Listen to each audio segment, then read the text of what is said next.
You make me wonder why I've been lost. You had me shedding tears like a faucet. I'm scared to fall in love cause it costs you. You can feel the pain going through my pulse.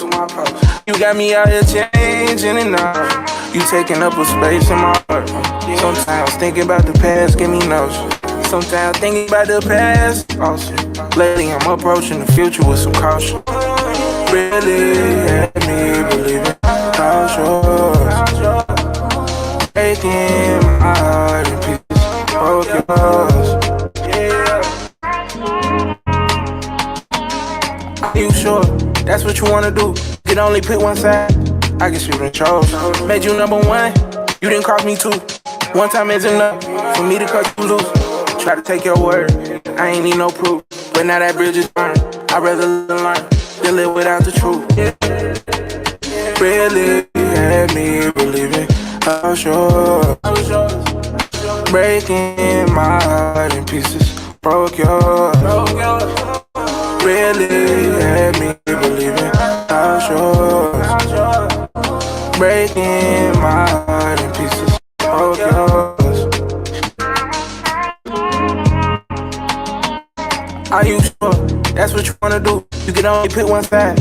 I guess you done chose.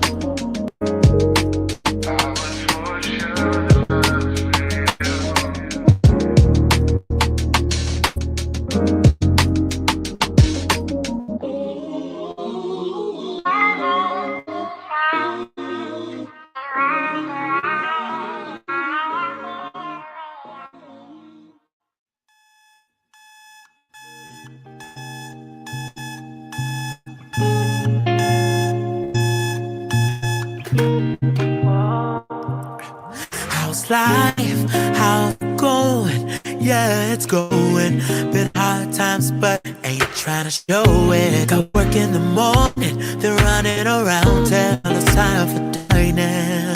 Might grab a drink if you wanna meet to chat about a thing that ain't really a thing. Got too much going on, I'm all out of focus. Need to make up my mind and need other side. Just give me a sign. Wanna get it right, ain't trying to waste my time. If I change my mind, it's alright, it's okay. If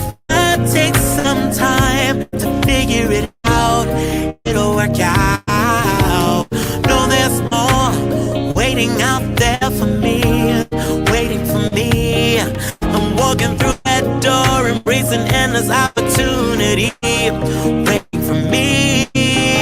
I don't know what lies ahead, learning from things I can't seem to forget. Tomorrow is now, ain't throwing no towels, taking up burdens that keep weighing down. Feeling alive, yeah, ready for flight. My glass that was turning, making minutes with earning. East and west, up and down in circles, regaining my focus in need of a sign. Just give me a time. Get it right, love and living my life.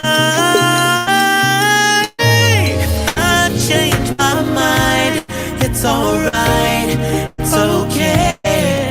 If I take some time to figure it out, it'll work out. No, there's more waiting out there for me, waiting for me. I'm walking through that door, embracing endless opportunity, waiting for me.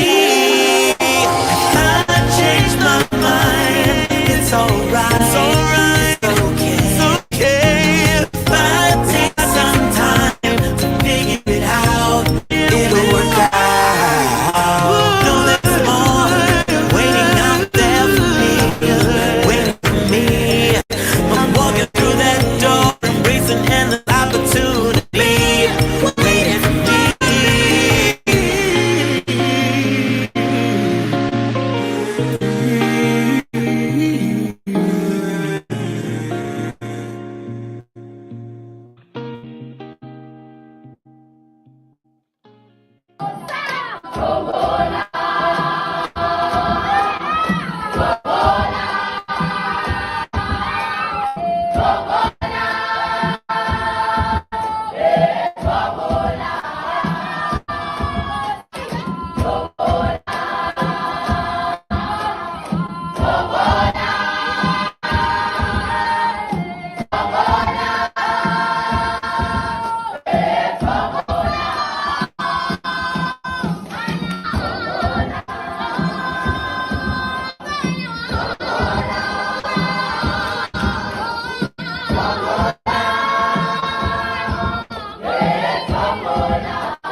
People feel uncomfortable when you speak about your accomplishments just because it has nothing to do with them. If they're involved with your accomplishments, so speak on.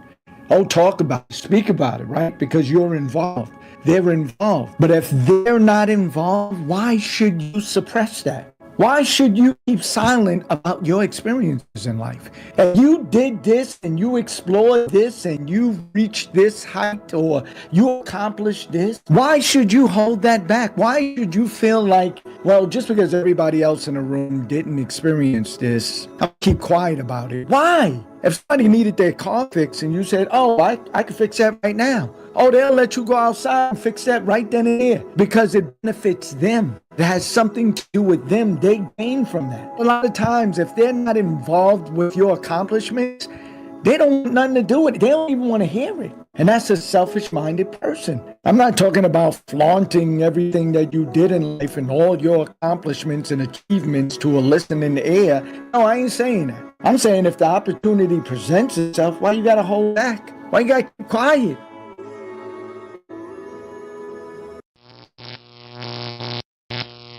Can I get a green light? I want everything you promised me, Lord. Sometimes seems like it's taking way too long. Trying to be tied. Should I stay? Should I move on? Want to be right? So I'm moving out the green lights. Can I get a green light? How y'all doing, huh? Where you at? Can I get a green light?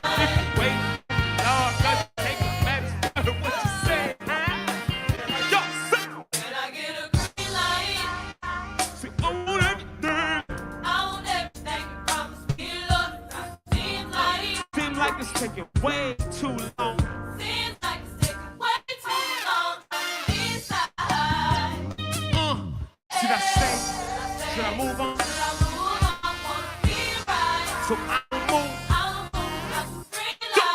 Can I get a green light? How y'all doing, huh?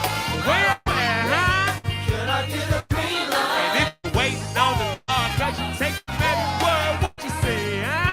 Can I get a green light? Bring the whole world jumping. Can I get a green light? What I'm feeling, doing nothing. Get a green light. I said one, but I hear you saying something. But I wonder. Can I get a green light? Yeah, 'cause I'm moving to your life. But I'm moving to your life. So I'm moving to your green light. To your green light. Finish now. Altos, say. Altos, flip it.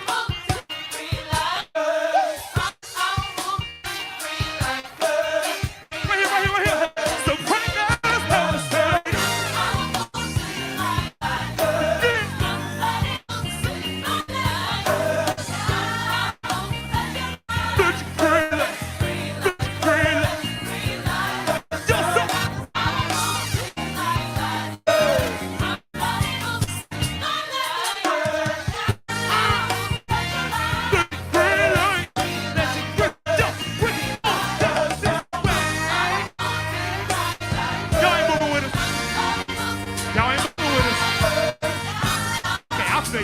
I feel you. If you really get to that thing, just rip. Everybody. Soprano, sing. Everybody say it one time.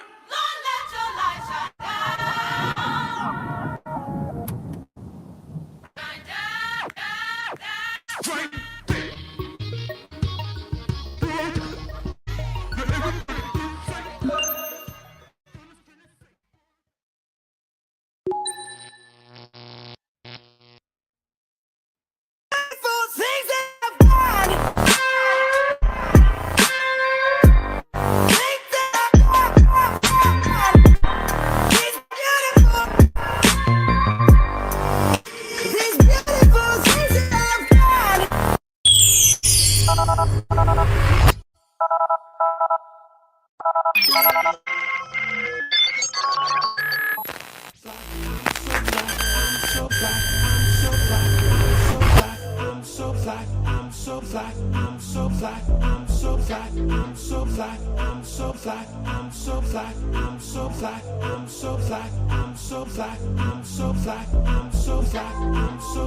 Good morning to you. Good morning, everybody. What's up? Good morning. It is Friday. We made it to Friday. We made it over 100 subscribers. We did a lot this week. We done deconstructed people's faith. We done did a lot this week on Zeke Live in the morning. But good morning to you. Good morning to yours. Good morning to everybody. I hope everybody's doing all right. I hope everyone is fine. I hope y'all are having a fantabulous Friday so far. It's only 7:40, but it's not too early to have a good day. It's not too early to be having a good day. So I'll definitely say to y'all, go ahead and finish the day out as a good day. And if it wasn't a good day yet, then, if you got off the wrong side of the bed, then go on ahead and get back in the bed and get out on the other side, because I'm telling y'all, today is a good day. And as y'all know, I say it every day, this is a great way to start your day. Zeke Live in the morning, great way to start your day. Of course, I'm your host, Zeke Locke. What's up, y'all? I'm your host, Zeke Locke, and I got my man's Eric Rideout and Holmes and Pastor Bill Ellis will be with us today. So all of those folks are with us today. We are still deconstructing beliefs, and I always got to give this disclaimer. That I don't know if I always have to give this disclaimer. I'm just gonna give it. We are not trying to shut you down. We're not trying to shut your belief. We're not trying to make you walk away from the Lord. We ain't trying to, I ain't even trying to make you clutch your pearls. I just know that's what's gonna happen. But all that to say, this is not about making people feel some kind of way about their religion, feel some kind of way about their faith or their beliefs. This is really to get you, again, that overarching question. That's what this week has been all about, that overarching question. What do you believe and why do you believe it? Challenging the ideas that, if we had certain beliefs, there we are right there. What do you believe and why do you believe it? Just challenging the ideas of the beliefs that we have so that we can stand up on them. We can stand 10 toes down. If you believe what you believe, I don't really care where you ultimately land. All I care is that you are true to what you claim to believe. So that's what we are doing this week with Deconstruct Bit, talking through all of that stuff. And today is going to be a hot one. It's also going to be a hot one outside here in the Chicago area, but it's going to be a hot topic today. It's hot already. I feel it. But it's going to be a hot topic today. Today, y'all, we talking money. Yeah, today we are talking about money, tithes at the church, and I got two pastors that's going to be on with me, and then Eric. So yeah, all that to say, we going to see how this conversation goes on today. Hopefully y'all don't make pastors too mad, because y'all know pastors need that money. Now, let me not say it like that, because there's somebody on here right now who believes that's why tithes are being collected, and maybe that's what you believe. Okay, why do you believe it? See what I mean? That goes every which way. But anyways, we'll get into that a little bit later on. But for the beginning of this show, let's start with this. I got, of course, a couple of announcements I need to make for you here. If I can find them, then I'll show them. Let's see here. First and foremost, as y'all know, I've been announcing next Wednesday, Community Healing Resource Center, we're having a symposium that's going on, and I want y'all to please come on out for this. It's the annual Mental Health Awareness Month symposium. In case you don't know, if you haven't been watching Zeke Live in the morning, if you haven't been watching us, you probably haven't been hearing me say this too much, but we are in Mental Health Awareness Month. If you don't know that, May is Mental Health Awareness Month. And so the work that I do with the Community Healing Resource Center through Live Free Illinois, we are doing a symposium on the 21st. That's this coming Wednesday. All right, 9 a.m. to 3 p.m. And check this out. There's going to be breakfast. There's going to be lunch. There's going to be all kinds of sessions, all kinds of stuff that really geared at getting us the healing and the help that we need. That moment of, I call it that moment of woosah. It's that moment of woosah, right? I mean, just take a breath. If you remember Anger Management, the movie with Adam Sandler and I was gonna say Gene Hackman, Lord have mercy. Oh Lord, what the Joker, Jack Nicholson, there we go. What am I tripping? Jack Nicholson, that movie, remember that where they said, just say woosah, right? This is that moment of woosah. And again, this is not geared at people who are in the industry or in that line of work. Although, don't get it twisted, if you are in that line of work, please come on out. This is a great way to network and find other organizations and other things, but this is not catered towards that audience. This event is catered towards an audience of the community. So we want to see our communities healed. And there is a special session that's going on with that one. I've been talking about it and I've been forgetting to put the flyer up. But guess what? Today I got the flyer, y'all. Look at that right there. My big brother's going to be there. Pastor Charles Jenkins. He's coming through. That is a friend of mine, a big brother of mine. And so I love him dearly. He's given me some amazing opportunities in my music career. And so he's going to be there on that session. As you see there, there's Pastor Phil Phil Jackson and Reverend Sierra Bates Chamberlain. And guess who else is going to be here, y'all? We found this out last week. Guess who else is going to be on? Pastor Bill Ellis, Healing Through Sound. That's the name of this particular session that's going on. So of course it's the symposium. There's all kinds of sessions, but one of those sessions is the sounds of healing. So healing through sound. This is music, therapy, faith, and culture. This is like, listen, this is all that stuff. And for Lock Stars, I know how we are. We love some good music. We love the idea that the sounds that ruminate from us, the sounds of music, not the movie, but just the actual sounds of music is something that, that we lean into. We're musicians and singers over here. A lot of us, y'all know, some of us can't hold a tune in a bucket, but we still love music. Music is good for the soul. Music is good for healing, and that's why we're doing this session. So Pastor Bill Ellis, he'll be with us a little bit later on today, and he will, of course, has been with us all this week, but he will be there and part of one of those sessions. And oh my goodness, look what's on the presses. Oh my God. So will Zeke Locke. I don't know if you know who Zeke Locke is, but that brother is, if you've never heard of Zeke Locke, let me tell y'all something. That brother is something special. I'm not gonna say he's good or bad. I ain't gonna say he's amazing. I'm just gonna say he's something special. So there you have it.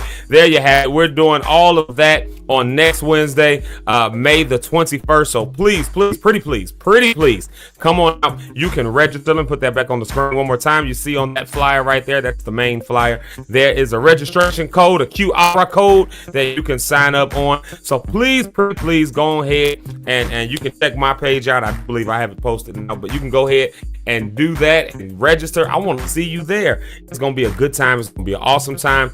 All right. So please come on out for that. I'm trying to think. There's another announcement I need to make. Oh yes, tonight, if you're not doing anything, I don't have the flyer for it. Let me see.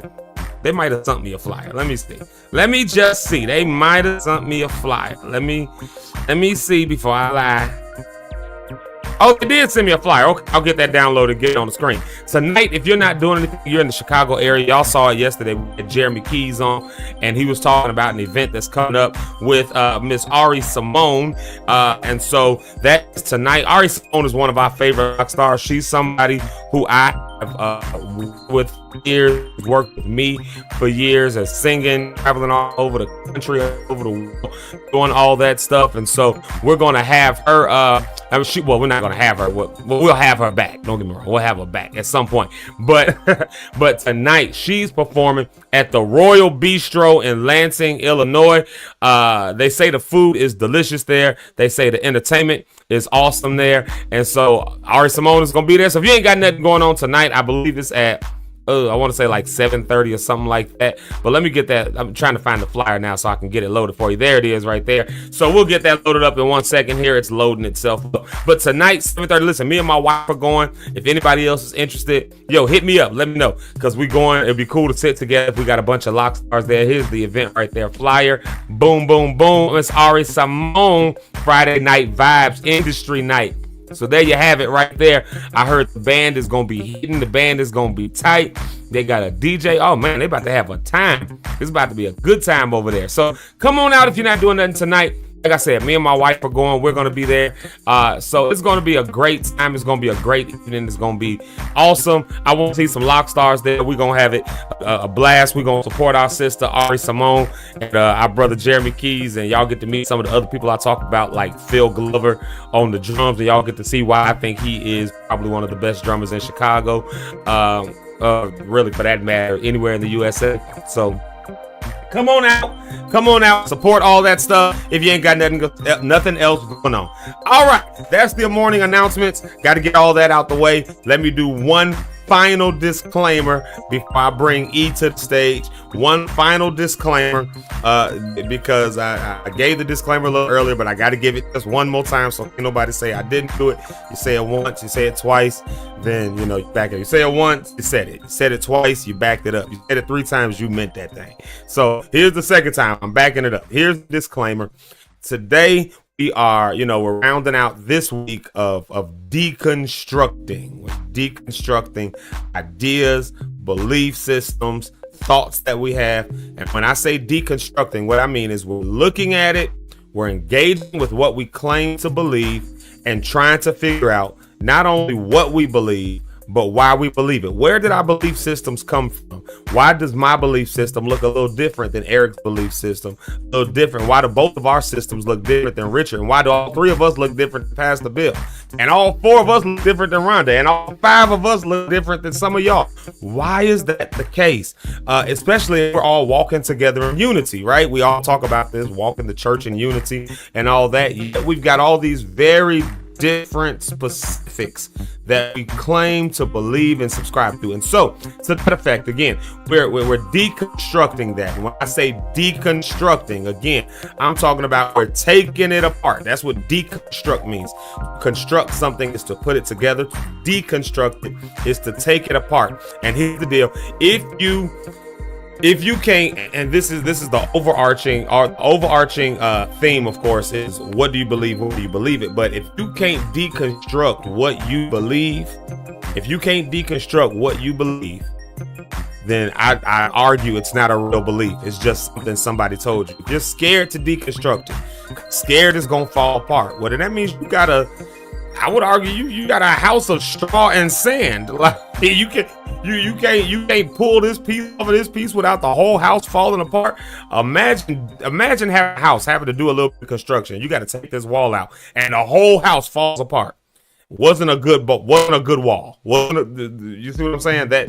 So we're deconstructing our beliefs, just to kind of get a perspective, different perspective that different people have, and that's really the overarching theme of this week. Again, I'm not trying to take your faith. I'm not trying to make you doubt what I'm not doing none of that.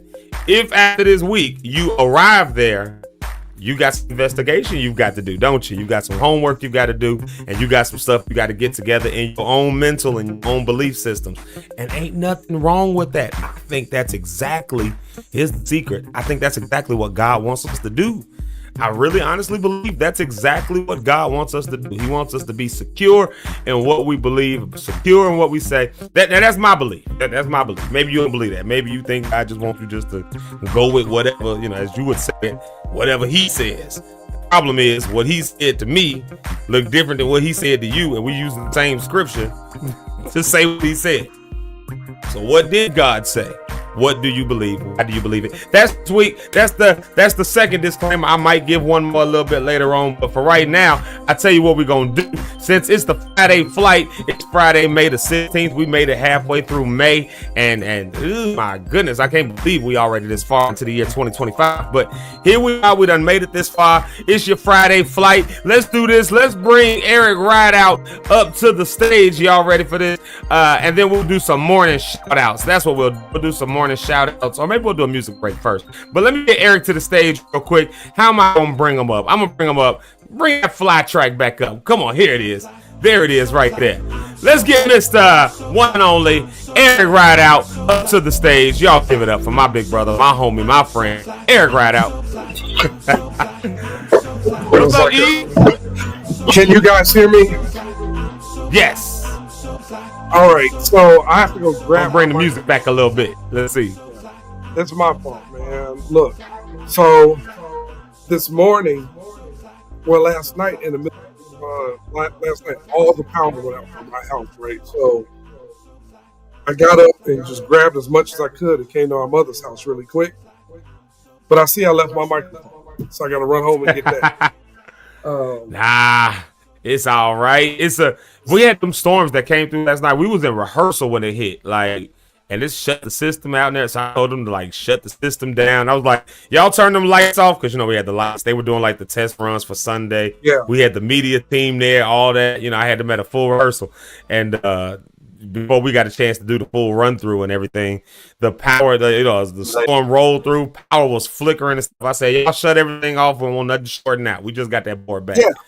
Shut all that stuff off. It was crazy, man. I mean, I'm sitting there watching TV, right? I was watching Chicago PD and laughing at these people, man. And it's like an explosion. And then I looked at the window, saw sparks. It was trees falling, electrical wires and stuff. It was crazy. It's like over here, there's whole trees blocking the street. So it's police out and special rescue people all outside. Dang. It's a lot of trees and power lines on the ground outside. So you have to be careful where you Yeah. walk. Yeah, Oh, man, yeah. man, If I you love over in that side of town, that's how it was in Chicago, going down 100th Avenue or 103rd, going down 103rd. Yeah, on Man, 103rd, I hate I trees left my lined up microphone. over east. Huh?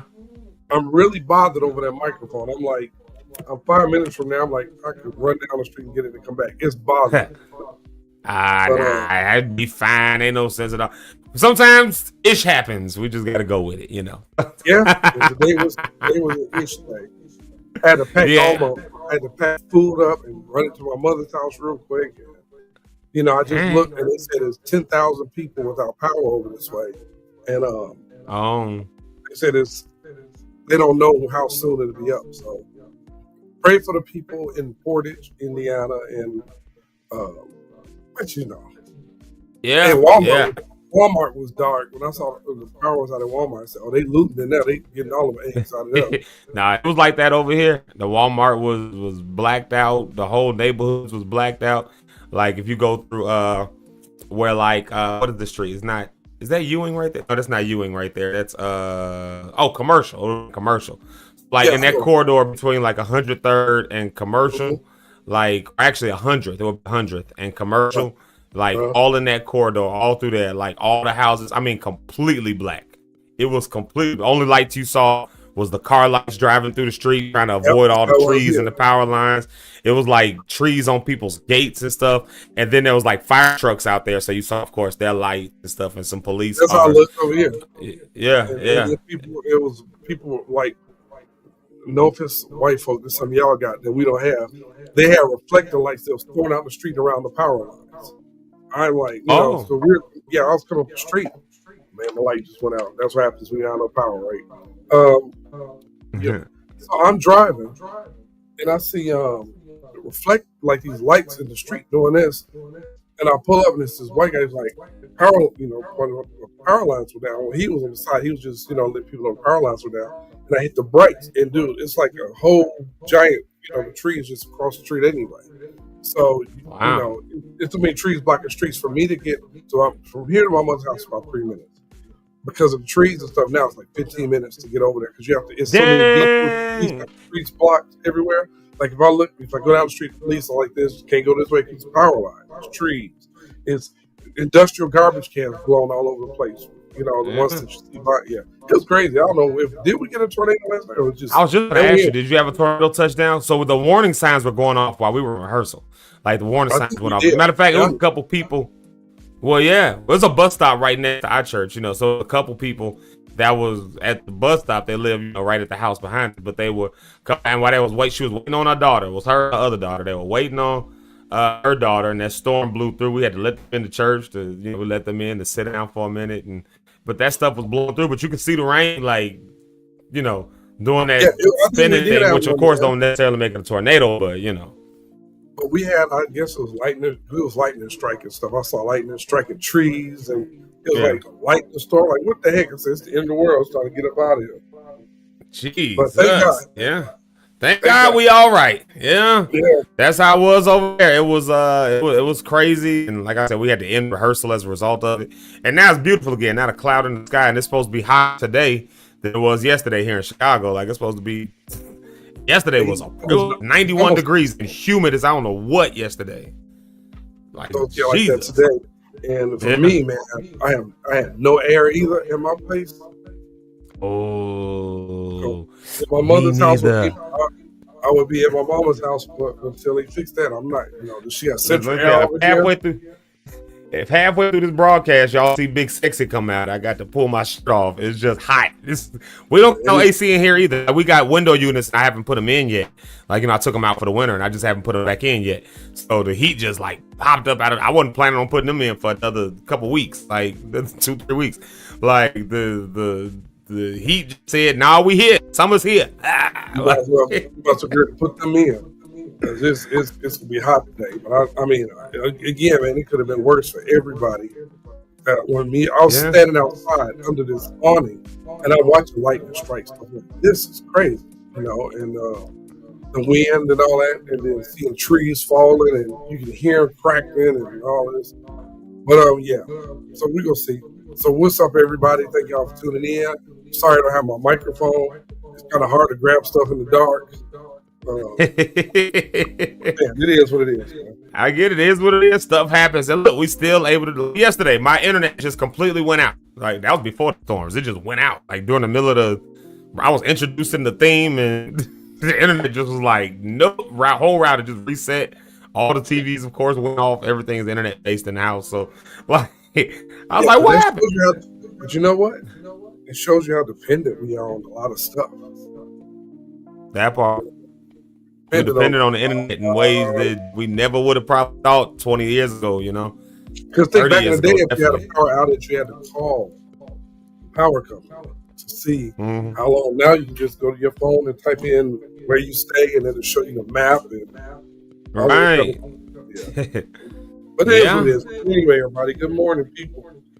Good morning to the people. Let's do this. Let's take a quick music break. We're at the 8 o'clock hour. Let's take a quick music break. It's 8:01 on Friday. When we come back, we're going to do some morning shout outs. So if you haven't said good morning, go ahead and say good morning. We're going to do a few morning shout outs. We'll get to a few of them to say good morning to the people, because that's one of my favorite parts of the episode. It's really honestly one of my favorite parts of the day is saying hello to everybody and seeing all the people who like get on early enough to like get into the morning comments. I love seeing that part. I really do. It's one of my favorite parts. So it's a special time. So we'll come back and do that. Let's see. It's Friday. And since it's Friday, you know, next week I'll be playing some different music. I'm excited about that. I got different music I just have not dug into.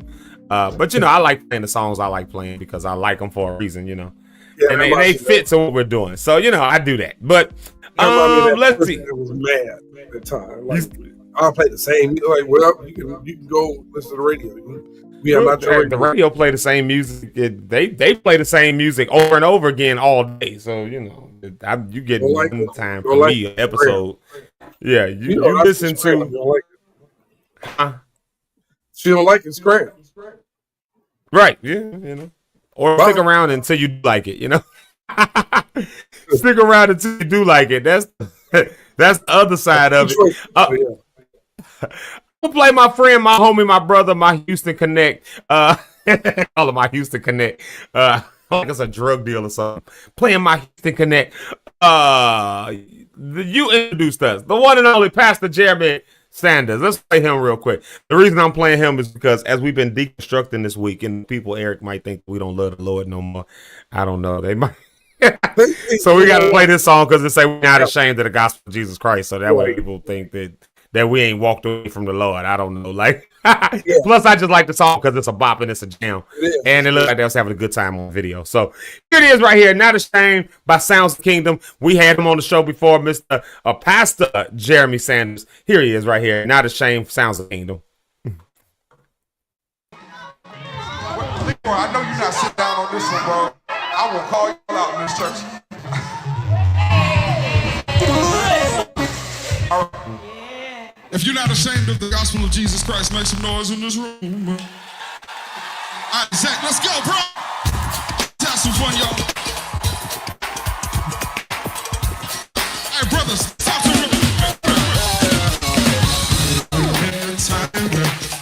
You're staring in your face. Problem situations, tragedies are commonplace.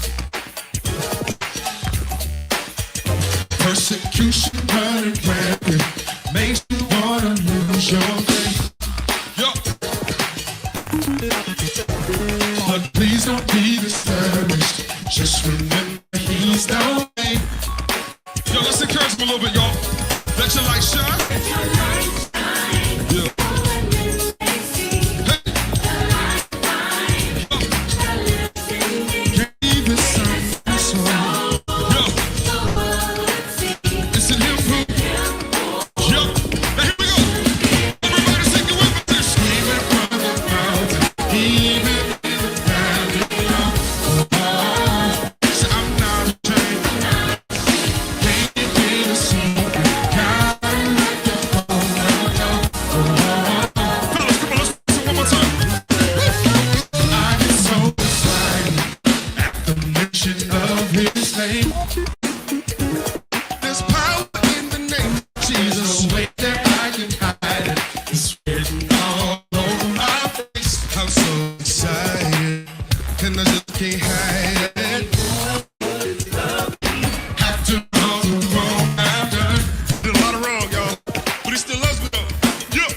Don't expect me to keep fighting.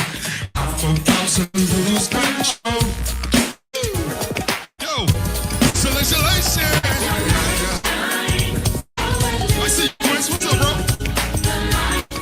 It's a house party. Yeah, that's time so. Yeah. It's in here, bro. Y'all gonna move on. Here we go. 1, 2, screaming from the mountains. Screaming from the mountains. Even in the valley of so I'm not ashamed. Can't keep it a secret. Yes, sir. So I'm not ashamed. One time, say. So screaming from the mountains. Even in the valley of so I'm not ashamed. Can't keep it a secret. Yo, here we go. I hit your part right here, yo. Listen, I got it. I got it. Hey, say I got it. Why? Here we go. Let me hear you say. That's your part right there, say. Let me see, Ernest. Hey. Here we go. Everybody just. Hey, everybody just. Hey, everybody just. Hey, here we go, say. Tell somebody to. Tell somebody to. Tell somebody to. Spread it up. I got to. Hey, I got to. Hey, and you got it. And you got it. This joy I have. The world is giving. But the world can't take it. Hey, I got it. I got it. Hey, say I got it. Yeah, I got it. Hey, say I got it. Here we go, all the men, let me hear you scream it all, say. Come on, Patty, let me hear you say. Yeah, let me go right there, say. Jump, we get down, everybody. Jump.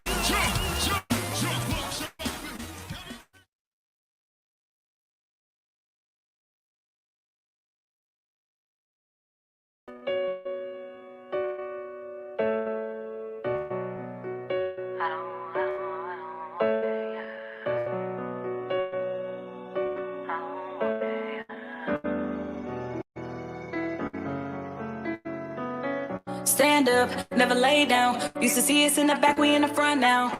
They tried, we did. Stepping up, no I'm about to go in. Steady dancing in the class, like an album walking bounce, talking handshakes, smiles for the big win. Almost on the reach in, trying to put their bid in, hoping they can slide just a piece in. But this ain't for the weak, for the hearts, wanna sleep. Put a guard on your piece, gotta stay in your sleep. Take a breath and be me, gotta take it from me. No one can do you like you do it. Be fluent in you, that's a movement. Stay focused on you, it's not selfish, it's true. It's only to you that you prove it. If I can't feel no love, I don't want it, yeah. If you can't feel these boys, I don't want it, yeah. If it don't bring me joy, I don't want it, yeah. I don't want it, I don't want it, yeah. People used to talk about me falling off, now they looking for my corner. Boy, I'm on the backtrack, I ain't cutting no slack, it's a new one. My team is really strong now, and I'm coming like the sun now. Guaranteed on this walk, you won't believe, but it's worth it's the creed in my faith, it goes free. No one can do you like you do it. Be fluent in you, that's a movement. Stay focused on you, it's not selfish, it's true. It is only to you that you prove it. It is only through him that you prove it. It is only through him that you prove. If I can't feel no love, I don't want it, yeah. If you can't feel these boys, I don't want it, yeah. If it don't bring me joy, I don't want it, yeah. I don't want it, I don't want it, yeah. Entangled in traumas, the pressures of being down. Transcend their traps and their bodies up to the clouds. Depression's a trophy for Gen Z, and socials will kill you with envy, fabricating the light through the enemy. My state it is altered and change has occurred. Intention is heavy on serving this wide. My being has been in all loss. I made it. I'm good. Believe me, that shit.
We back,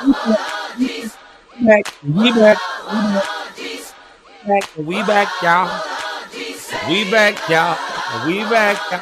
Hey, yo, we back. Zeke Live in the morning. Good morning to all of y'all, to you and yours, everybody. Good to see y'all. Hey, y'all, let's do some morning shout outs. Let's see here. Eric, you back yet? I don't know. Eric's been running around. As y'all know, Eric is having technical difficulties because power outages that happened over here. Oh, look like he's back. There he is. Let's get Eric back to the stage. There he is, my friend, my brother, my man, my homie, and co-host, the one and only, the Mr. Eric Rideout. Yeah, there goes. I don't know why that video was playing a little bit choppy there. It was choppy on my end too. Because yours sounded normal then robotic at the same here and there. I don't know what's I was going back to the monitor screen in the front looking at it, and I was like, oh, it's coming across that way. Because it was doing it over here. So I don't know. I guess the Wi-Fi stuff is not strong and stable today. We had tornadoes that ran through here yesterday. Yeah. So stuff happens. Sorry, y'all. Y'all got to listen hard. Yo, let's do a couple more shout outs here. Let's dive into this whole topic because we're going to have fun with this topic. I'm going to say it's going to be fun with this topic, but I don't know. Maybe, Eric, the pastors will get upset with us today. I don't know. Right. You start talking about money, folks get upset. Oh, yeah. That's going to be a good Start talking about tithing at the church and stuff, boy. You start, one thing you don't do, you don't question the tithes. You don't, in black churches, you don't question the tithes. Well, we question the tithes today. We question it. And the reason we question it is because at the end of the day, that's the big elephant in the room. But before we do any of that, we are going to do some really cool thing right here. One of my favorite things to do. And that is the morning shout outs. And speaking of morning shout out to Sounds of Kingdom, Pastor Jeremy Sanders on that song, Not Ashamed. And then to our girl, Miss Jamaica Lachey, I talked to her yesterday. She's going to be at the kickback. Y'all know we hit over 100 subscribers. And so we're planning the kickback. Jamaica Lachey says she's going to be there. So we'll have all the details and stuff. Like I said, by Tuesday, we'll have all the details sorted out. So hopefully before Tuesday, you'll have that. We don't have those details sorted out today. I didn't think we would, but I said just in case I'll announce it today, but we don't. So Monday or Tuesday is the goal to have the announcement of when that kickback pop-up is going to happen for reaching over 100 subscribers. And the people who did it are these people right here, the people who are willing to get on and say good morning first thing in the morning every day. And so let's see here. We got to do it this way. Drum roll, please. Who got first comment of the day? Well, we got a whole contest going on with first comment of the day. First comment of the day right there. Rhonda on the rocks. The ladies that wanted to get. Oh, Rhonda. I thought you said Rhonda on the rocks. Good morning, Rhonda. My fault. I didn't know who all in the group. All in the group chat. She would think I'm attacked and I wasn't this time. Rhonda on the rock, she's usually with us on Fridays, but she's not going to be with us today. She's got some other things for work that's going on, so y'all keep her lifted in prayer. Keep her lifted up, and she's going through with that. So she was first comment today. I'm talking first. Like, I saw that comment come through as soon as I hit go live. That, like, the intro video was playing, not the intro pre-show. I'm talking the intro video, like the 15-second intro clip that just said, dum, dum, dum, dum, dum, dum, dum, dum.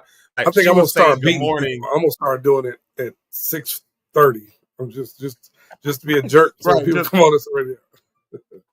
Automatically set it up. I'm going to comment. Well, there's that one. There's Miss Rhonda on the rocks, and then let's see who else we got here this morning. We've got, of course, our girl. She ain't number one. Then she's in the top 3. It's our girl, Miss Brony Cat 1. There she is. We've reached Friday. She said we made it to the end of the traditional work week, and it's time to play. Y'all gonna play this weekend? Eric, what you got going on this week? You going? Well, I'll be at the thing tonight too. Me and my daughter going. Oh, but Keith already said I'll come to nothing. I didn't reserve a table or nothing yet. But my daughter, we gonna go. Nice. My daughter be there tonight. Yeah, me and my wife going as well. Oh, we got it. If y'all want to sit together, we need to get. Let's be about a table.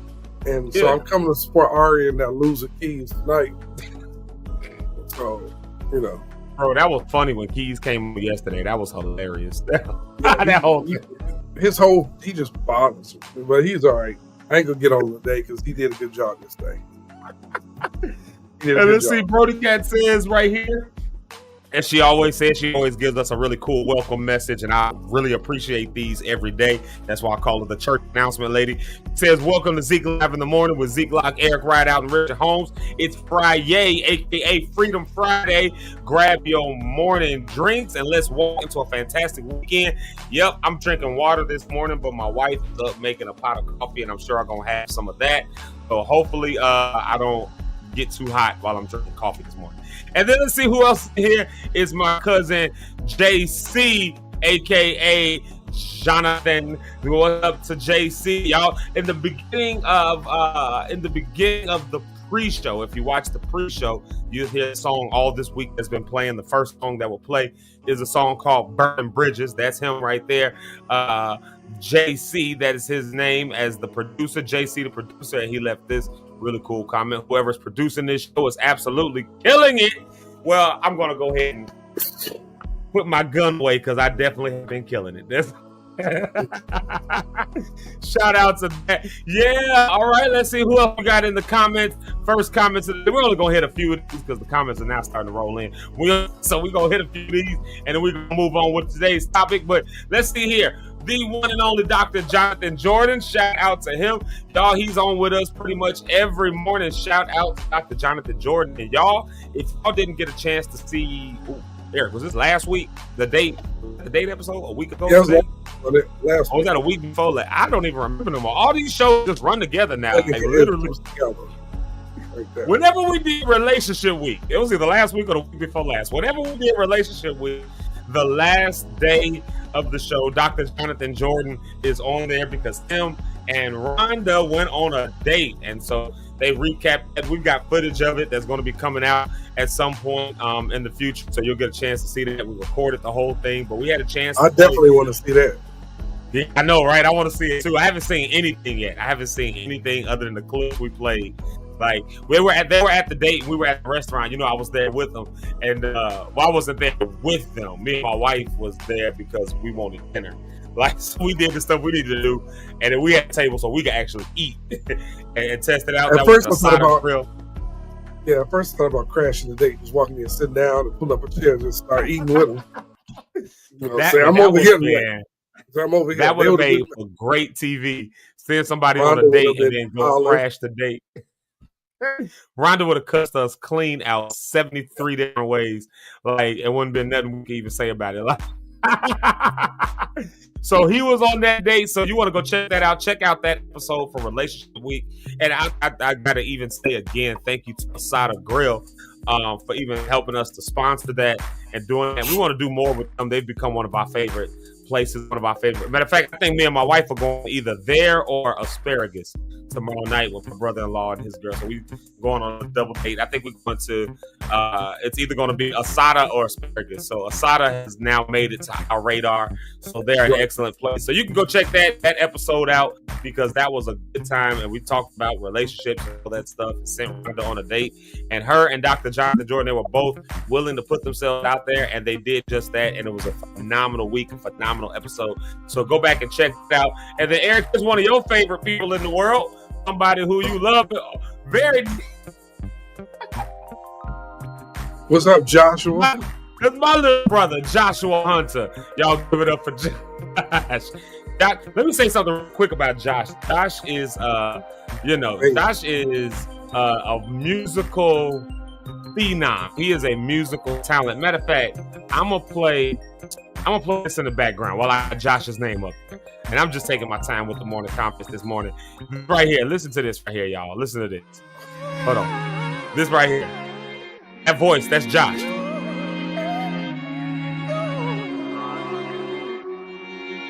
I never that do voice. It all this time. Yeah, that's Josh doing all that. Yeah, that's Josh doing them. Yeah. Josh is a musical phenom. He's good, man. That man can sing. If he can't do numbers, he can sing.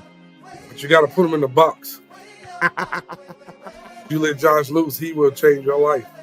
Hey, listen, Josh is on just about every studio record that I've done. Though, like when you hear "I'm Walking," it was Josh and Nathan that did all the over for that. When you hear I ain't even gonna go down the list because if I start going down the list of all the stuff Josh is recording with me with, Yeah, y'all hear every song I Josh ever dope. recorded that y'all ain't heard yet. So, yeah, Josh is a musical phenom. I love you, Josh.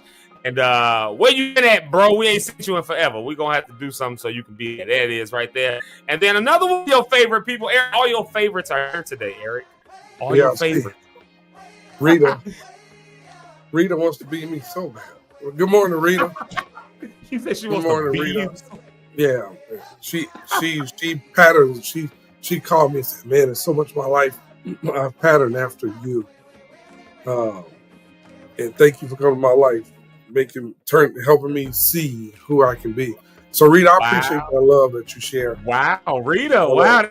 That's big, Rita. Good job. Yeah, good job. And you have no mic, and you have no platform on here to dispute me. So it is what I say it is. Right, no platform to come back in. You can't get on here until we put you on here to dispute me, and I'll just erase your comments. So it's going to be my narrative is what it is. That's my sis, my homie, my friend. This Rita Renee Miller. Cool. She is cool. She's been at I hear all the recordings and stuff I've done. In fact, no, Rita wasn't on the green light. Josh is on that green light video. You see him on that green light video. Rita wasn't on that, but you do hear her voice on there. So yeah, shout out. She's on the song that we recorded, Queen. She's one of the leads on that. So y'all give it up for Rita. And then here it is right here. The one and only Mr. Christopher True Hood. I'll give it up for Hood. Hood did a lot of the photos stuff. He filmed he did the videography for The Date for Rhonda and Jonathan Jordan. Oh yeah, okay. Hood did that. Yeah. Hood good. So there you have it. Yeah. Y'all give it up for Hood. Y'all can follow him. And then of course I can give this shout out. This is a whole swath of family is in the car together. My aunt Sent is on. She said good morning from Auntie Sent, Uncle Alan, Aunt Linda, and Uncle Ronnie. On the road headed to Tennessee. So y'all have safe travels on your way down to Tennessee. I'm assuming they're going to Memphis. I don't know. I'm just assuming, but shout out to them. That's my family, y'all. All four of them in the car together. So they all listening to us. Y'all show some love to my aunts, Sent, my Aunt Linda, and my Uncle Ronnie and my Uncle Alan. They some cool cats, y'all. All of them some cool cats. My Aunt Linda don't like giving hugs, but she gave me a hug last time I saw her. So I wear that proudly. And then here's my college roommate, my brother, my homie, my friend, all the way up at the Dirty D up in Detroit, the one and only Mr. Neil Bellamy, or as we call him, Neil Bell. There goes Neil Bell. Y'all give it up for Neil Bell. Oh, yeah. So let's see here. Here's another one right here. Let's give it up for Ms. Jamaica Lachey. Y'all just heard her playing I Don't Want It Now. I don't want it, y'all. Yeah, so we got a bunch of stuff. We ain't taking it to the weekend with us, and that's why we play Miss Jamaica Lachey. I play that song all the time because I'm gonna start blasting these people. Who? Somebody's like, said, "Oh, great, you guys are doing shout outs. Are you guys going to get to the topic too? I want to chime in." Like, you don't rush nothing over here. Topic. Yeah, we're gonna get to the topic. You don't rush nothing over here, though. You don't rush nothing over here. We gonna get that. See, the people are ready. They're ready. I know why they put that. They ready because the topic. I put the topic in the title today. Yesterday, I put the topic in the title. So people log on today. They know exactly what we talk about. We talk about money that person, in the church. Yeah. So we. I don't apologize. I still meant what I said, but okay, now I get it. I'm not gonna apologize. I'm tired. I'm sleepy. This close to grumpy. So damn, it'll be a good one. Let me get this right here. Oh, my wife just brought me some coffee. Shout out to my wife for the coffee. And then right here, Miss Victoria, blesses my brother. God is in the room. Listen. God is in the room. There she is right there. Vicky, thank you so much. She always says such beautiful words to us.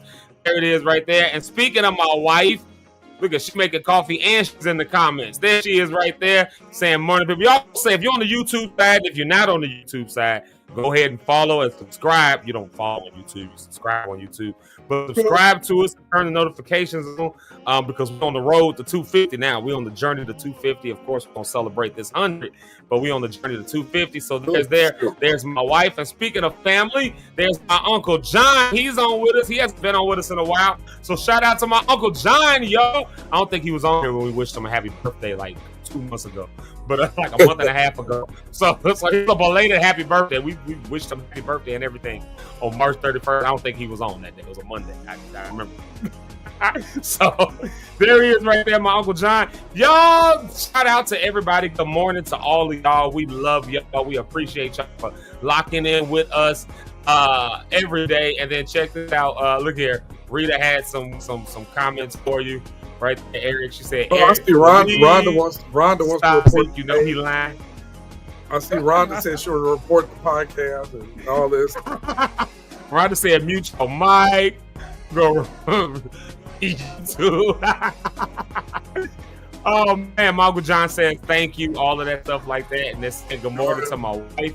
Oh, look, I missed one. John Johnson, I missed him. I can't miss John Johnson. Freedom Lighting, can't miss a shout out to him. Listen, y'all, I tell y'all this I haven't told y'all this every day because we just started streaming to everybody's pages, and hopefully after we get done with StreamYard, we'll be able to continue doing that. But if you're on any of the other pages other than there's only 2 places where the comments, 3 places technically, where the comments come through, but one of them we just on it.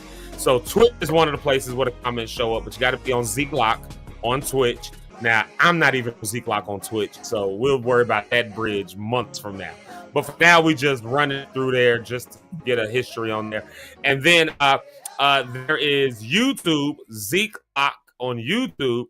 Go to Zeke Locke on YouTube. Matter of fact, let me solo my screen so y'all can see it in case you haven't seen it. But right there, YouTube. If you haven't subscribed over there, go ahead and do that because that's where the comments show from. And then on the not the profile page, but my page. Not my profile, but my page. Zeke Locke on Facebook. So those are the 2 places where the comments show up from on the side. So I'm saying that to say, I want to acknowledge everybody's comments. And I know we got people who are watching from other platforms such as Eric's pages. When Rhonda's on, they're on her page. And just, we stream to these other pages, but unfortunately, it doesn't show up on the side. And if there's a way to do it, ain't nobody put no effort into trying to figure that out either. And I don't think none of us really got the time to try to figure it out. So saying that to say, go to YouTube on Zeke Live. So that we can see what you, especially for these types of conversations, because these conversations here are huge, man. These conversations are huge. This conversation, and I know all the preachers. Matter of fact, y'all go ahead and tag a preacher, tag a church person, because today's topic, Eric, we talking about it. We gonna hit it, and I don't know if they're gonna be. Yeah, I got some. I don't know if the preacher's gonna be happy. Huh? So I'm ready for it. I got some notes and stuff for it, which are Eric got notes, y'all. Yeah, but my notes are biblically backed up, so it's gonna be hard for them to debate me on this. Well, it's not all about a debate, though. This whole thing is really just what different people believe and why they believe it. Here's why I think the preachers specifically get mad because obviously, I'll just dive into it this way, and then we'll hit a music break real quick. Let me introduce the theme. We'll do one more music break, and we coming back to talk about it. So the theme of tithes in the church, that is obviously a hot button issue whenever it comes. John said notes. Jesus Christ. Yeah, I was ready. There is obviously a hot button issue inside of the church, especially as we look at the numbers of the church actually on the decline. Now, there are some statistics that show that numbers might actually be maybe rising a little bit for churches, especially for certain denominations such as Assemblies of God. They're actually on the rise right now, and certain other Pentecostal denominations. But by and large, it's not such a rise that's sending the church numbers like this. By and large, data and statistics in American church is showing us that the church is on a stoop, a decline. A stoop is going down. Not a stoop, but a steep. I can't talk. A stoop decline. A steep decline. And right, a stoop decline. Just like you said, you should have sunk it over. His country accent be coming out, but so it's on a steep decline, and one of those things that comes up all the time when you have these kinds of conversations with people, especially people who are either not from the church or people who are in the church and who have an issue with this, is the conversation around giving.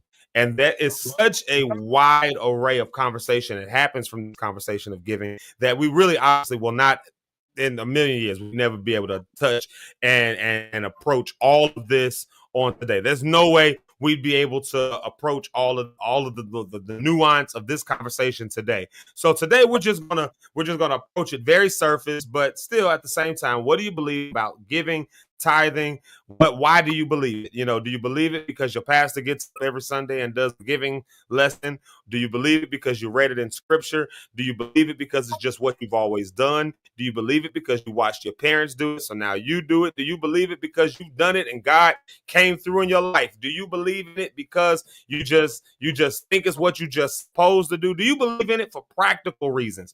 The church need money to operate. I'm part of the church. I give my money so the church can operate because I'm part. There's so many reasons why people give and so many reasons why people don't give, but it is a soft spot conversation, as John said in here, hitting a soft spot. Yeah, it is a soft spot because, as we know, Eric, if you from church, it takes money to run a church. And the reality is for most churches, and I want to make this disclaimer, and I'm going to stand on this one. Most churches, I'm going to say like 99% of your churches are not out here trying to steal money out of your pockets. We just got operational costs. It's just how things go. In fact, most pastors, the reason they get overwhelmed, one of the main reasons they get overwhelmed and burn out and leave at alarming rates, even to the point of suicide, right? One of the main reasons around that is the conversation of money. You got pastors trying to figure out how to keep this church organization running while also having to work a second job because this organization can't pay them. This is the large majority of churches, especially small churches. And so this is the conversation that we're having. And some people are just saying if I'm supposed to be giving my money to the church so they can go to the community, well, I don't see the church doing nothing in the community. Or there's you've been having the building fund for 25 years and I ain't seen a door hen get changed. Or they saying, handicap wraps or nothing. Yeah. Or why is pastor driving the Bentley that's sitting outside, but the church is falling apart? And there's different reasons for all the stuff. But this is stuff that does make its way into the conversation. And that's why we're holding this conversation today. And people argue about tithes and really don't understand where it came from. Tithing was created by but Israel created that for the priest, to pay the priest because priests weren't allowed to work another job. That's where it came from. It was a thing of, we need you guys to stay focused in here. That's where tithe paying came from. Then, of course, they give the scripture, Malachi, when a man robbed God, blah, blah, blah. But also at the same time, man, I was thinking about something with that. People always say that, 10%, but the New Testament teaches something different. The New Testament teaches you to give freely from the heart. So now we have Acts, they gave all. Mm-hmm. What about the people who gave all? What about Jesus to the rich man? And he says, well, sell all your belongings, give it away to the poor, and then come on and follow me. Also tithe paying back then to different people was a sign of respect too. Like kings were paid tithes. People paid tithes to the king. New Testament New Testament, they paid alms and taxes rather to the king. So Old Testament was done to take care of the priest. To take care of, let's be honest, it was to take care of the pastors and the leaders. That 10% was for that. Now, Jesus came and said, the tithe paying was under Levitical and under that belief. So Jesus comes along and they say, hey, give with a cheerful heart. Give what you can. Give from, and you don't have to. And here's another thing people talk about. Do you always have to tithe with money? You can tithe with your time. You can tithe with your. It's a whole bunch of ways. And that's when the argument starts to happen because there's people who view it that way. But then you would have other preachers, of course, who would preach and say the Bible instructs us to give our 10%. So again, this conversation, and people are not, I know we got smart people in Lock Stars. And so when they hear these different things, it creates sometimes cognitive dissonance. And so again, this is, everybody at the end of the day is going to give or they're not going to give. People go to church and they know that whether they're going to give or not. They know what they're going to do. They're going to either give it or they're not going to give it. They done already made up their mind. They done already fixed their budgets and already adjusted stuff, made it happen. And so there's so much conversation that's around this. And again, I'll say it again, where you ultimately land on this is where you ultimately land on this. And that's between you, yourself, and God. That's right. But, but my fear with the church today, and we're going to do a music break and we'll come back and hit it some more. But one of my fears with the church today, honest to God, is that we have belief systems for many of us, belief systems that we've never investigated. We just ran with something that somebody told us.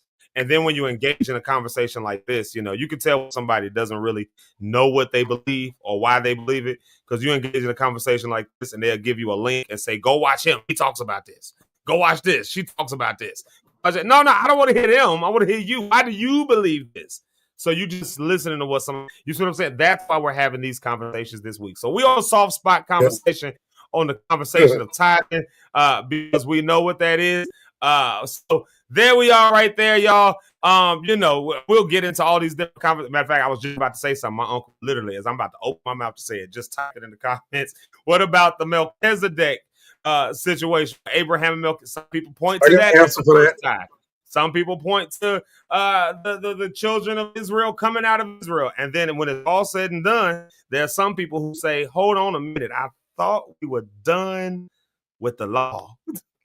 So why are we doing any of that in 2025? Man, listen. And then there's the other side of this too, and we'll dive into that as well. There's the other side of that, which is, what about sacrificial giving? Right? Like there's the giving sacrifice. Like, why am I sacrificing all the time? People got those questions. So we got a lot. You said what?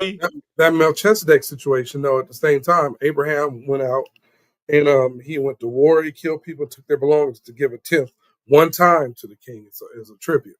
Yeah. That's how it was a one-time situation.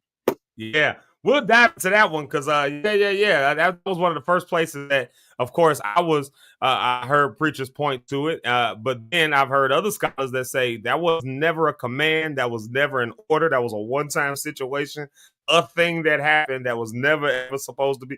You see what I mean? So there's different views on this, and I love it. This could be a good one. Because when they start doing that, Matthew 23 and 23, Jesus said you give your 10%, but you neglect the biggest part of this, which is being there for the people. And Jesus said at the same time, you can't neglect that, but you want to do this without doing the other first. So look, it's arguments. You can go back and forth where Jesus said, y'all paying your tithes, but you ain't doing this. And then Jesus said at the same time, told people, give with a cheerful heart. What if you can't give 10%? Does that mean you're not blessed anymore because you can't give that 10%? And we'll dive into that too, because is 10% really a fair giving? Yeah. Let's play Brandon B just because it's a smooth track. And I think we already got some pearls clutching. I keep saying, some people just, and not to be argumentative, because some people just go knock everything you say from the church, which is weird too. You got that element as well. You got that element. Church do this, church do that. Well, you don't complain about the taxes you pay the government or things you pay your job. So let's not get. I would argue they definitely complain about it. I don't know a person who don't complain. No. They complain about taxes. Let me take this back. We complain about taxes. I didn't mean that, but your job is going to take certain things out. It just is what it is. You'll be mad, but you don't quit your job because of it. But we'll get into that conversation because we'll get into all of that when we get back, y'all. This is my man's Brandon P from out in Sacramento, and he's an amazing artist, and I just like this song, and the people here like this song, and my wife likes this song, so I'm gonna play this song so I can go. I think I need to put some ice in my coffee, Eric, for you see me spit it out again, burning my mouth. Yeah, all right, here it is, Brandon P. Pause. Brandon P with blessings. It's falling down on me.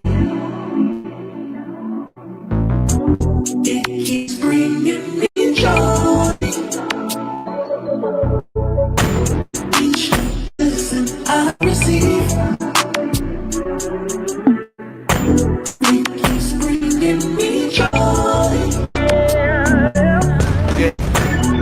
Okay, lesson to coming in front of me. I'm in the cup with the bag on me. How you feel? Like I got a piece in this heavenly? Yes. We not the same. Keeping the fake up under me. Yeah, I gotta go.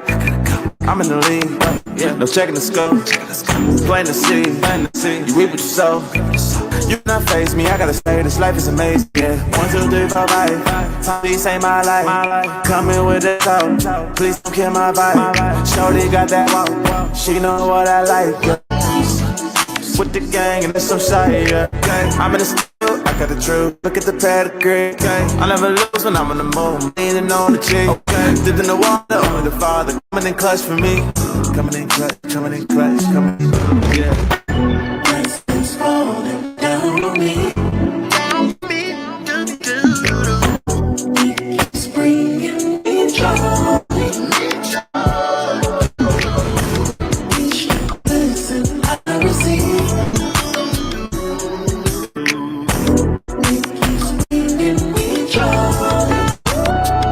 Look, you bring joy, gave you problems I avoid. Why would I give up my core? Belief in you don't change my war. Make me feel like I'm the world. You gon' make me, I'm not sure. Just make me your little vessel. I won't wrestle with you, Lord. I got all these blessings, and I'm gon' need a new umbrella. We don't do that stressing, baby. Faith gon' work in any weather. Once I gave him all of me, I just hit the Hall of Fame. We take Jesus over shame. I know limits, but he not damn. They say no, I'm still the same. Yeah, I got a lot to prove. Fill my life with room. Hear about that tune. Yes, I couldn't help it, my confession. Tell him about the bloom. He rose me up from the womb. Blessings coming soon. Blessings falling down on me. It's bringing me joy. Each blessing I receive.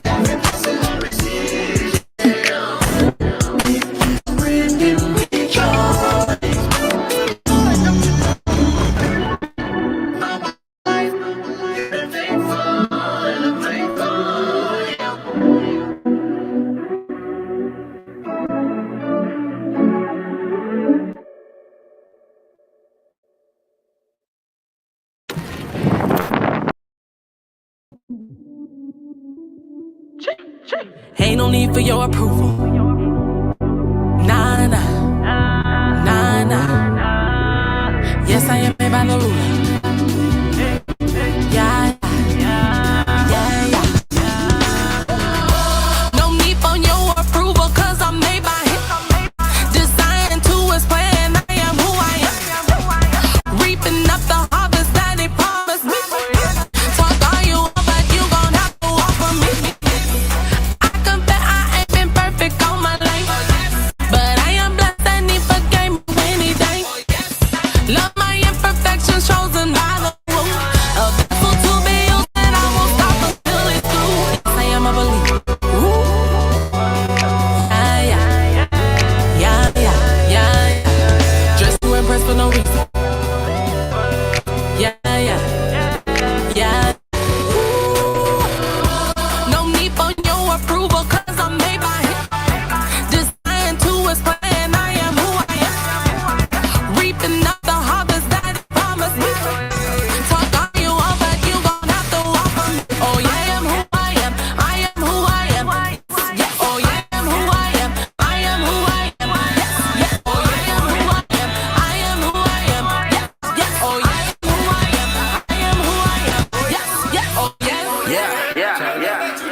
Approval isn't needed. I give my kudos to Jesus. You knew my name before I was defeated. With him on my side, no one can defeat it. Don't go to the DMV for my ID. I'm uniquely made, you can't copy. I'm weird, creative, and gotta get I get wild. Point to my G, what you saying is Saturday. You should fall back like a rocket ship. I just assume that you unaware. You cannot hurt me. I'm more than a conqueror. I can't worry about what you say, cause you do not control my fate. It was my daddy who caught me when you three shot me. Boy, saving grace never changed.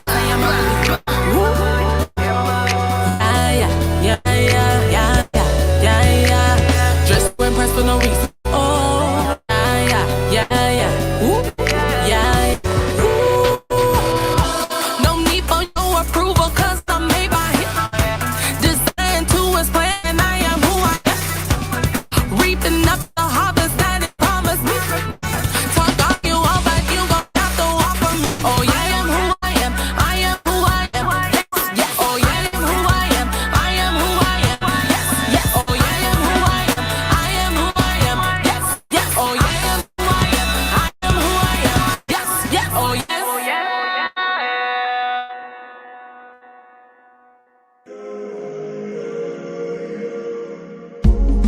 What was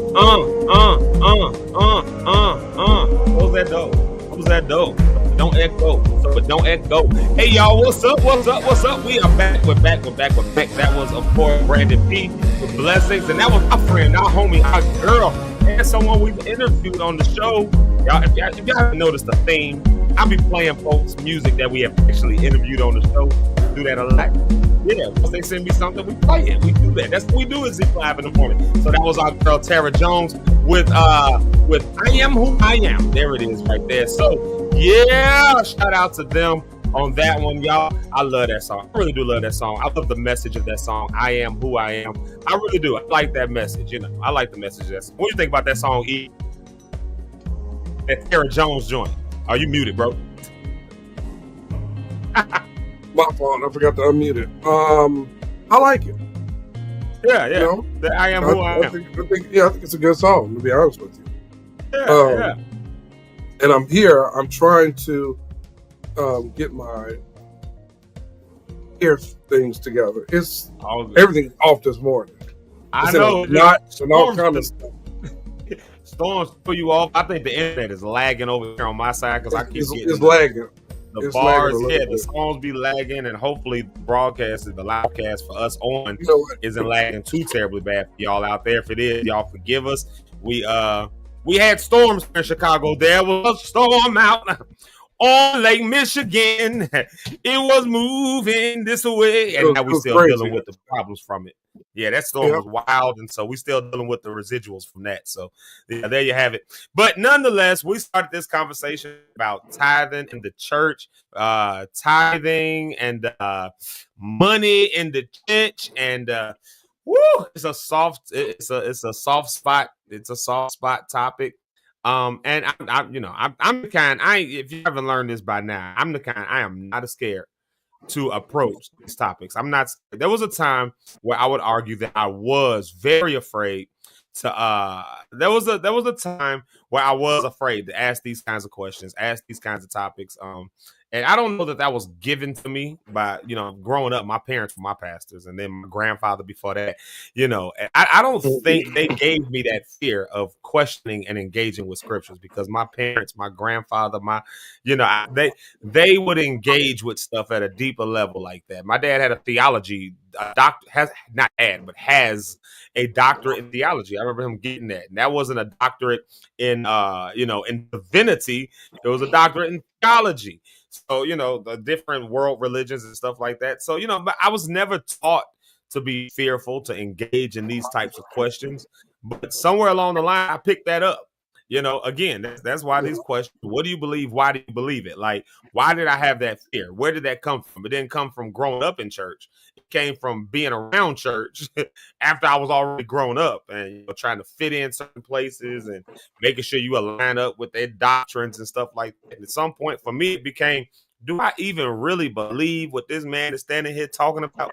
What this woman is standing here talking about, churches I'm playing for, and I'm on the stage and I got to, I got the lead worship right out of it, all that kind of stuff like that. And in my head, I'm going, I don't even know I believe what you're saying. Like, but I got to give this face of I do. And so it created this tension within me. And that's, we're having these conversations in Mental Health Awareness Month, because for me personally, that drove me down a real dissonance in some real cognitive dissonance in my mind. And so, I want to engage these conversations. I'm not afraid to engage these conversations, and I hope y'all aren't as well afraid to chime in and jump in into the comments and say your views and your point, because me and Eric and Rich and Pastor Bill, all we're doing at the end of the day is giving our views and perspective on it, and just finding where those common grounds are, where those differences are, and just, again, what is it? Why do we believe what we believe? And y'all get a chance to do the same thing. That's this conversation. And so, of course, as we said, one of the softest spots of all of these types of conversations, we done talked about drugs and sex and alcohol, and what else we done talked about this week? We done talked about, I forgot, all the stuff runs together. We done talked about some heavy stuff, but I knew that this was the real elephant in the room, because this is one of them things that people just got an issue with. And so tithing, money at the church. So we've already started presenting some different stuff, some different ideas. What is tithing? So for those of y'all who may not be from the church world, I guess it would makes sense for us to explain what the word tithe actually means. You see the word tithe, it's an old English word that basically just means a tenth. A tithe is a tenth. So a tithe of something is 10% of it. So, well, just 10% of something. So when we talk about the tithe as it relates to our money, we're talking about 10% of our money that is taken out of whatever earnings we have and given directly to the church, given to our church organization, the community, the faith communities that we live in. So for many of us, we take 10% out of our checks, out of our earnings, out of whatever we get, and we give it to the church for the operations and the workings of the church. Now, that's what the word tithe means. You've probably heard this terminology if you're not from the church world, tithes and offering, right? So whereas tithe is a dedicated 10%, it's very specific language. Offering is basically whatever you've given now. It's whatever, and you'll hear it described like this in most churches that do a lot of talking about tithe. They'll talk about tithes and offerings because they'll talk about an offering that goes on top of the tithe. And so by the time that happens, you hear really a lot more of the giving lessons and things given around the conversation of offering. So now you get into sacrificial offerings and what are some of the other words we use? Teruma, some other words we use, something that goes directly to a preacher or whatever, or words like offerings special, or even make it more I'm trying to make it real practical, like building funds, for instance. So somebody giving to the building fund. You probably grew up in an old Baptist church, you probably heard about the building fund, right? That's an offering. That's something that's in addition to the 10% that you're expected to give. And I'm using that word carefully but also intentionally, expected to give. The 10% you're expected to give, so there's something that goes on top of that. So things like a building fund, or I don't know, you give it to a youth program, the youth about to go on some trip and they need volunteers, or they need people to sponsor some youth. Those are offerings, right? The additional on top of the 10%. And so and for some people, they don't give anything, they just give an offering. It's whatever's in my heart, whatever I can do, I will do when I can do it. And so that falls under offering, I would argue, as well. So this is what we're talking about. We're talking about tithes and offering. And the reason that's a soft spot is because now you're digging in people's pockets. And I get it. You don't want somebody telling me what I need to do with my money. I made this money. Who are you to tell me? How you gonna tell me what to do with my money, what to spend my money on? And so this is, I think, why a lot of people have it as a soft spot, because somebody's telling me I have to give 10%, then they want me to give a little bit more on top of that, and then depending on where you are, it ends up being a lot more. Do you know there are some people who are doing how vulnerable will I be? How vulnerable will I be today? That's the question, E. How vulnerable? I'll say it this much. I know for a fact that, and somebody might actually, if you think I'm wild for this, then you can, I'm fine with that. If y'all think I'm wild for this, let me know. But I know for a fact I'm giving at least over $500 a month to my church out of my household. Now, when you break those numbers down like that, that's a lot of money when you think about it, right? That's a lot of money. Like, what other expenses do people have that's given those kinds of numbers? I mean, I don't think, because most of our cars are paid off, our insurance isn't even that high collectively for the two cars. As none of our bills reach that price point. None of our living. The only thing that's topping what I'm giving to my church on a monthly basis, as far as money, just strictly money, is rent. That's literally the only thing that we're paying more for per month, looking at the books, right? We're doing at least $500 a month. At least. That's coming out, right? And when you think about a number like that, that's a jaunting figure. But that's about, I don't make a whole lot, but that's about, 10% of what's coming out of my paycheck, right? Out of a paycheck. So again, I'm trying not to be too vulnerable because I want y'all all in my pockets, but it depends on what a good month I give more. I feel, obviously, you know what I mean? But then on top of that, now that's just what's automatically coming out. I don't even see that money. That $500, I don't even see it. Direct deposit already sends it to my church. I don't even see, like, out of a paycheck, I don't even see that. It goes when it goes. I don't even see it. It's out of sight, out of mind. So by that time, I'm only seeing what I'm seeing that's now hit the bank account. So that's the way I've approached it. That's the way I've done it. That's the way that I do it. I want to see the work of my church moving forward, and so I give faithfully in that Right. sense. And it's a faith thing for me, For some other people, that number right there, $500 a month, is a crazy number to give. Yeah. But it's like this, man. To me, and I don't knock that. God has blessed you to be able to do that. I say do it. There's nothing wrong with supporting your church or giving to the church when especially where Pastor Ellis is putting the money. He's not saying, "Oh, thanks, Zeke." He's stuffing his pockets with it. He's doing stuff for the community. It's one thing to be that guy. And then, too, the Bible does say to give. It does say, like we were saying earlier, a certain amount. The 10% was something that was set up to honestly take care of the pastors in the church, take care of the priests because they couldn't work outside jobs. So the people were told, give 10% to take care of him, which is funny now if you think about it, Zeke. Back in the Old Testament, they did that to take care of the pastor, right? The leader. Now, if you do that, people saying this is where it kind of gets trippy to me.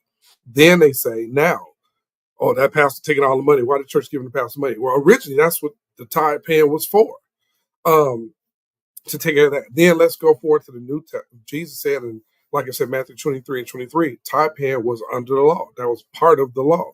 That tithe paying. He told people to give it a cheerful heart. Now, this is another thing too. Look at the lady who came. Everybody was giving their tithes, remember? And then the lady came with the mite, which was that little bit of money. And Jesus said, "Oh, she gave more than everybody because she gave from her heart." So that tells you even some people, and it's not to what you said because I get it because I'm saying to those that think it, it's like this woman didn't have 10%.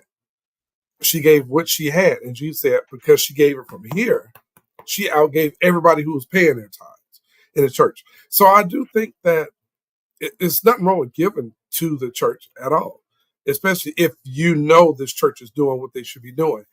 And because I don't have the attitude of, I'm not going to get at that church. I'm not going to get them. I don't know where the money going.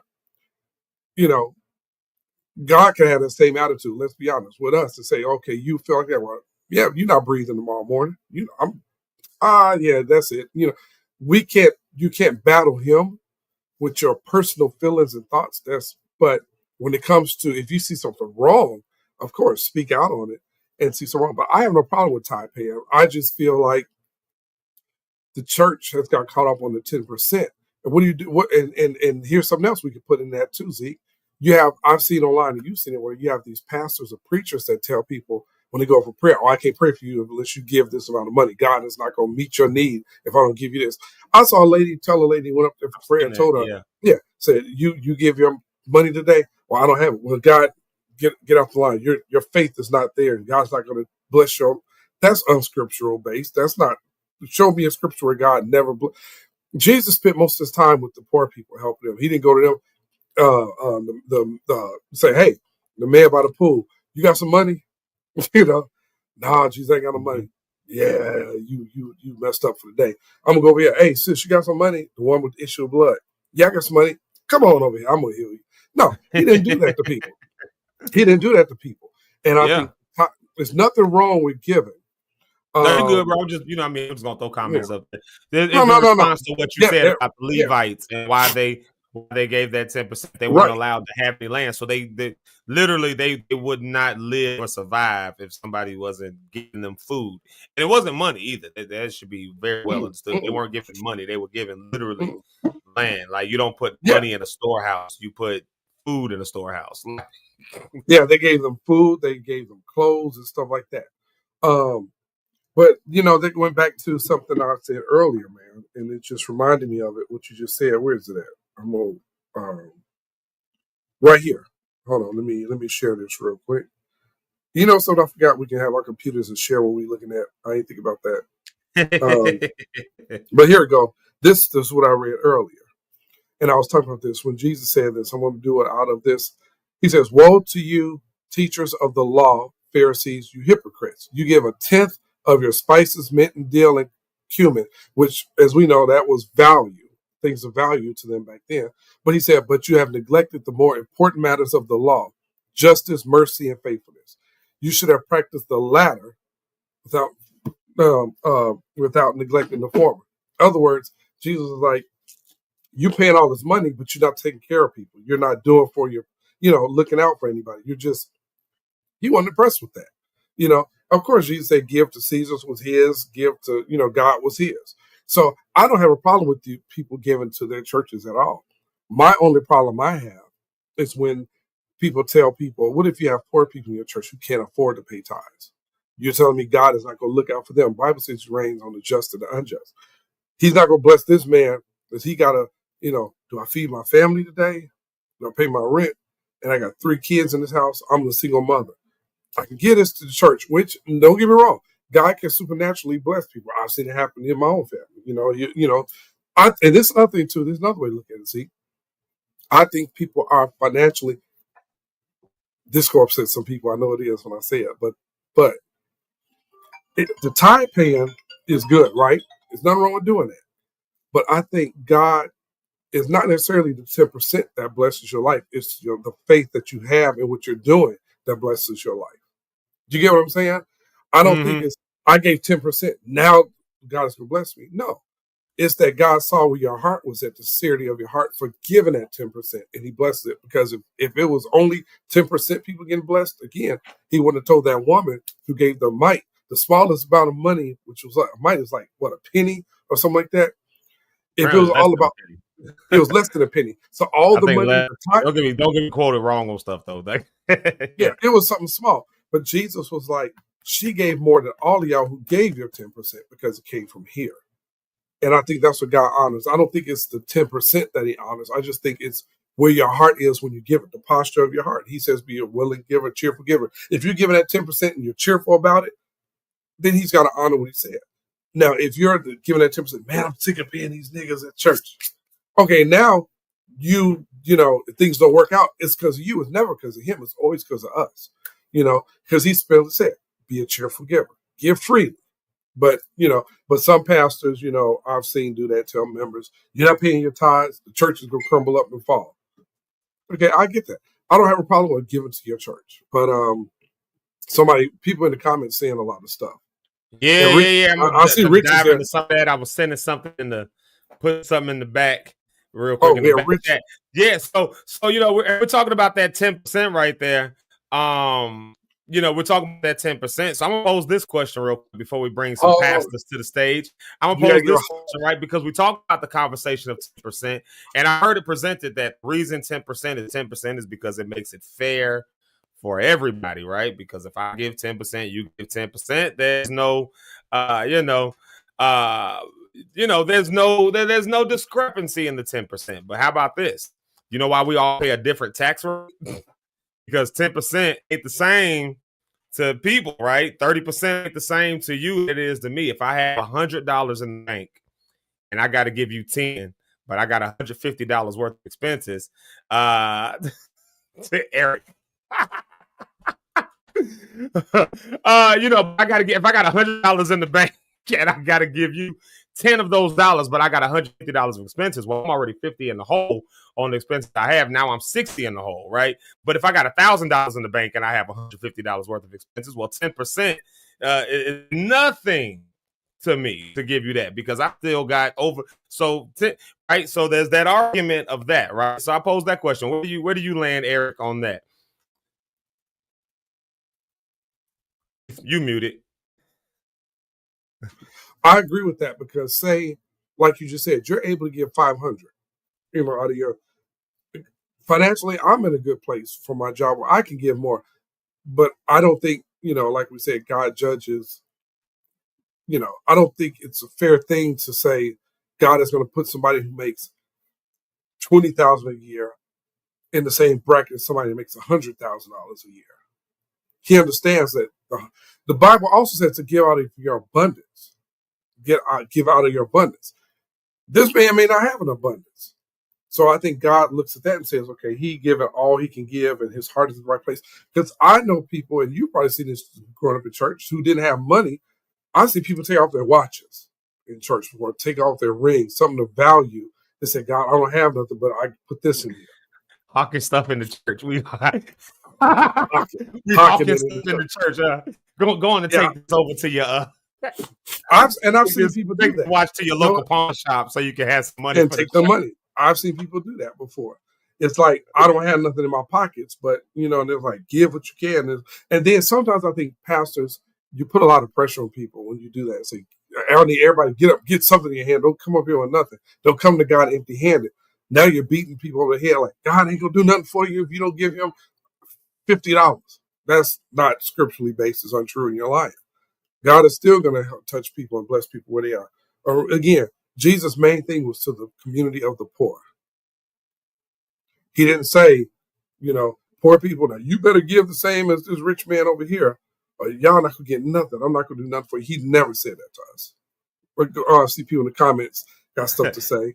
And Rich got to come up too. They got stuff to say. We're going to get these pastors on the stage. I'll tell you what I am going to do. I'm going to do one music break because I got to tinkle. So I'm going to I ain't going to lie to y'all. I've been drinking water and coffee for an hour and a half now. Niggas gotta pee. Like, I gotta. So I'll play one music break. We're gonna bring them up, but before we do that, let me just throw a couple of these comments on the stage so y'all can see them real quick. What's going on over here? There's Miss Sarah Jones. Y'all just heard her song. That's who that is. I told y'all she's a Locke star. We just heard her song "I Am Who I Am" at the last music break. She says, "Pastor I know said he will never help the homeless or poor in the city or his church." I saw that. I saw his that. church. So what is the tithes of others going to do? That's okay. I saw that. He said, if you that's give not the okay. poor, I'm sorry. No, I saw him. He said, if you're giving the poor people, God ain't bless you because you're giving your money to the poor. That you're not sowing in good ground, giving to the poor. I saw that. Yeah. We've I know seen exactly comments what like about. that. Let's see. I'm just kind of scrolling around a little bit here. Let's see here. Here's Marcus Johnson, aka DJ Red. He says giving is about the heart. It's a heart check. A heart check. Don't write a check that you. as my grandma was at It's the mouse checks. They will tell you about them in church. Here's Rita right here. Tithes don't only mean bring your money, but they also but they talk about either, So I think what she's getting at is that where you were talking about they were bringing stuff into the storehouse. So there we are right there. And she was saying that my uncle wrote a novel. My uncle wrote a New York Times bestseller. He said, your giving is not a contract between you and the church, but rather your giving is a contract between you and God. The Bible teaches us that when we give, we are giving to the Lord. Literally, you can give to God to the wrong person and they can misuse it. Then God will still honor your gift and he will still deal with the one who was dishonoring him and when that gift was given. Okay, there's in other words, in other words, you gave it to the person they misuse it. God will still bless you because of your heart, but He gonna deal with them because you still honored what you was doing. Yeah, right. And then I'm just gonna say a real quick shout out to Ari Simone because we're going to see her tonight. Yeah, let's see. My wife be trying to act like she a preacher sometimes. Generosity blesses the generous. Look at that. Speaking of generous, baby, can you generously bring me bring me a sandwich? She's gonna come in here and slap me, y'all. I promise that before Zeke Live in the Morning goes away, my wife is gonna slap me one time in front of y'all because I say some wild stuff. And then here's Merv Hammond right here. Matter of fact, we'll use him for the music break. We'll play Merv Hammond because so he said, "Hey, I'm the one that writes the books here." Yeah, he writes those. Hey, Merv Hammond is the one who writes the novels as comments over here. Yeah, Merv Hammond gives us a long book. He writes us a book every comment. Shout out to that. I'm gonna play Merv Hammond. I gotta say this. We're coming right back with past stars, Rich Holmes and Pastor Bill Ellis. He can name himself the Great Opinionator. We're gonna come right back with them. I'm gonna play this song by Merv Hammond because I like this song. I really do like this song a whole lot. And Mervin, if you don't hear it from nobody else, I'm telling you, you did a good job with this song right here, man. You really did, honestly, do a great job with this song. Because when you get to that breakdown, when you try to write, and you write, I know the words. I don't know. But it's a breakdown.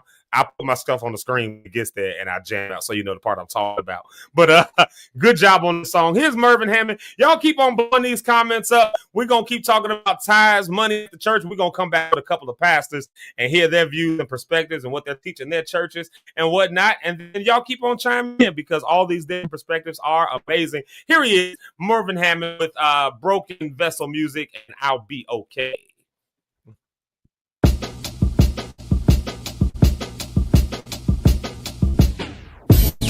You're a child of the King, and His love is supreme.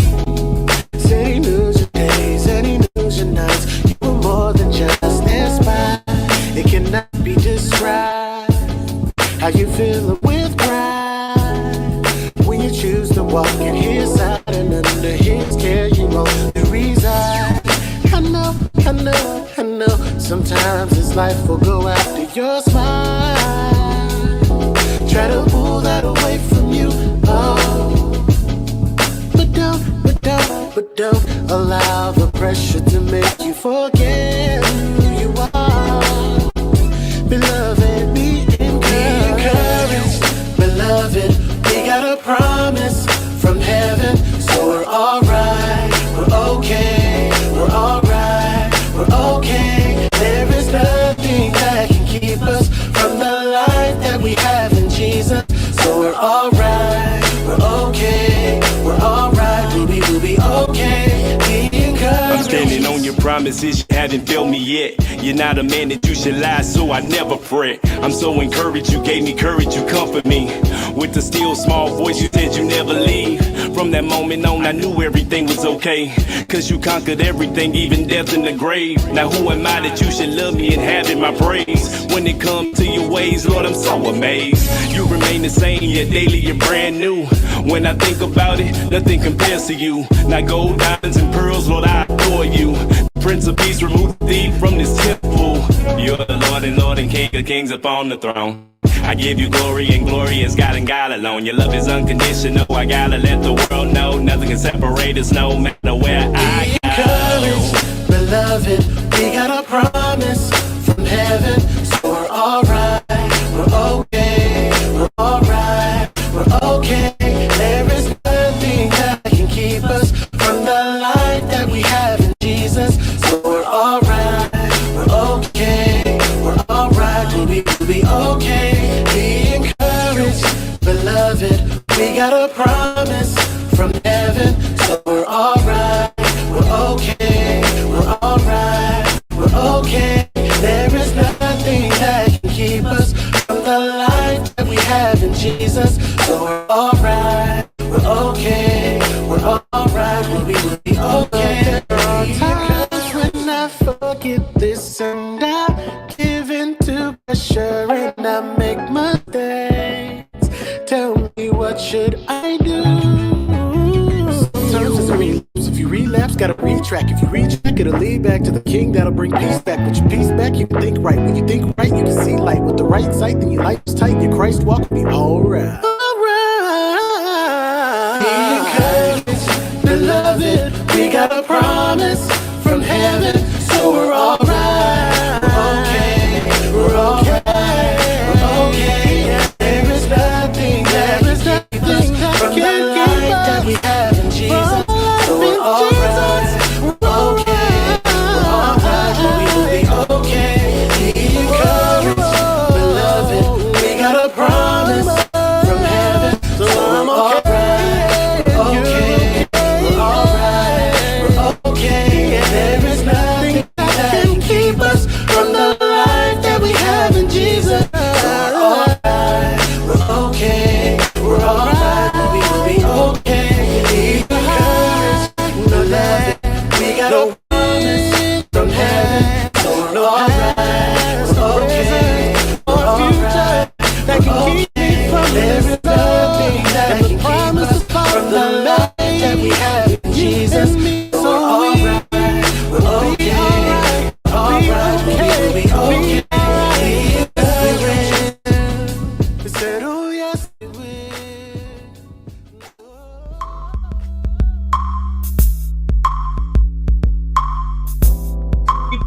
And we back.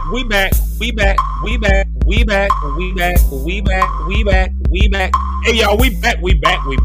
And if you're not already doing so, please do me a favor. Go ahead and subscribe to Zeke Locke over on YouTube. Go ahead and subscribe. Just do it. Do it. I promise you will not regret it. I promise.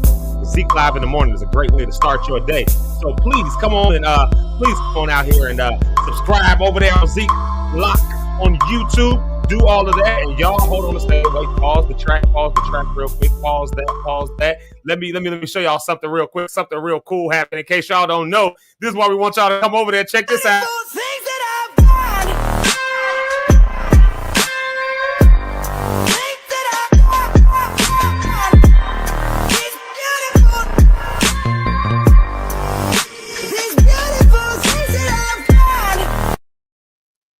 Yup, we did it, y'all. We hit 100 subscribers. Hey, we're over 100. I think we're 107, 108. I think I thought it was either 107 and 100 or 108 that I saw today. That means that we are doing it, y'all. Y'all have y'all saw that goal. Y'all conquered it. Now we on the journey to 250. Y'all should expect an announcement to come out really, really soon.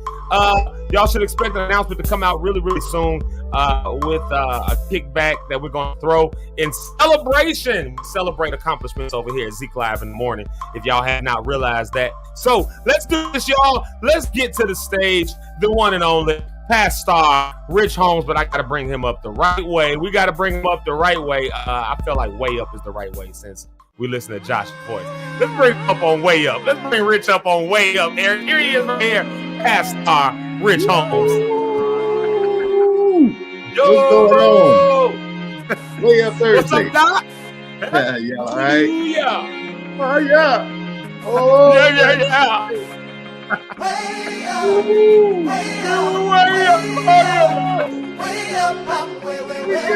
Wait a minute. Thank God. Yeah. I just said that to you. I told you that earlier. Josh. I never noticed. That's good. Yeah, all the background vocals, that part right there, Josh, Lauren, and Jason. They singing, yeah. I think I had Josh singing alto, like, matter of fact. I think on alto, I had Jason on. Man, I think I moved them around. I think I had them do all the same parts, but Josh held down the alto when they were doing together. And then that's him doing the ad-libs and stuff. Yeah, Josh can sing. I'm telling you, that perfect pitch is something else. I'll literally, like, take Josh Hunter. I'll literally take them. We'll be doing something like Josh, we'll be, like, in a circle, huddled up, and just trying to, like, do a warm-up. Be like, Josh, give me a G. Josh, give me a C real quick. Josh, give me a A flat. Like, yeah, he'll, you know. All right.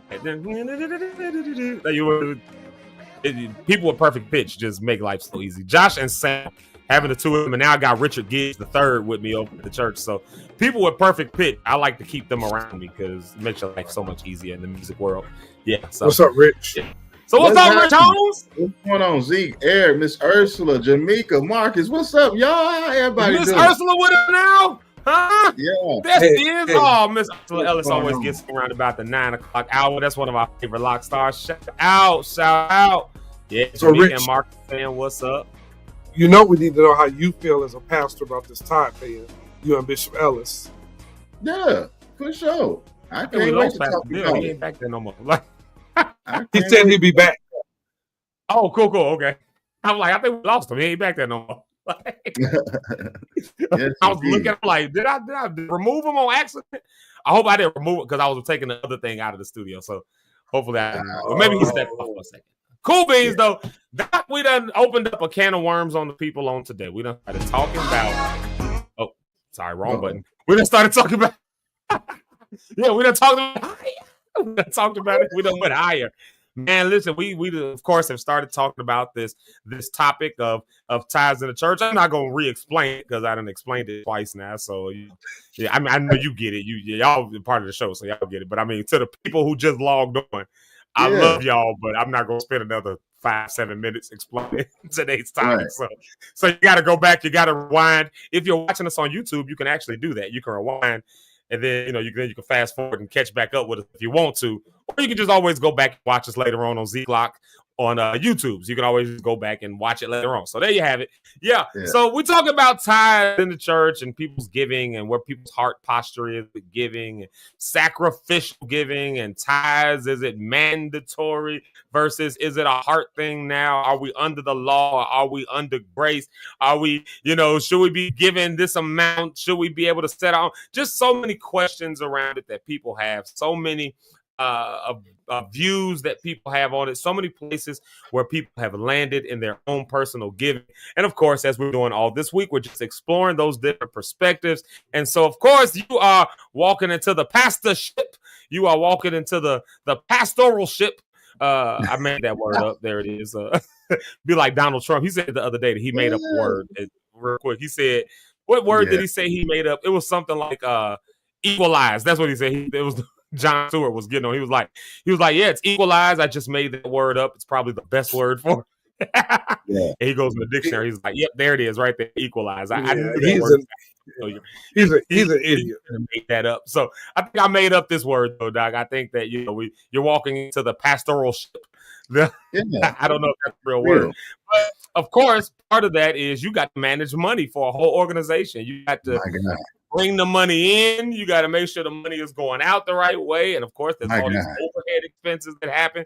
You be trying to help people, but you can't even get to the people because it costs $1 million a year to keep just the building.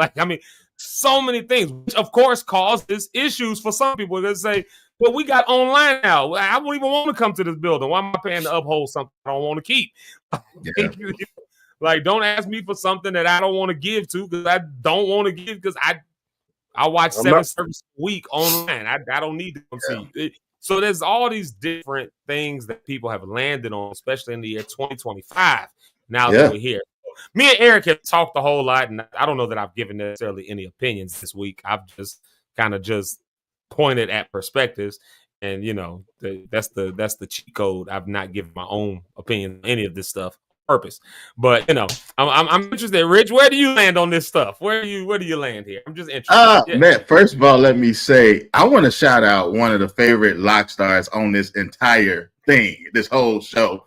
Is Miss Rita Renee Miller. I just want to shout you out, Rita, and say, hey, I love you. I appreciate you. Thank God for you. See, what? Don't do that. Don't you do that. Don't you do that way. Miss Rita, she's in the comments while she's driving, Doc.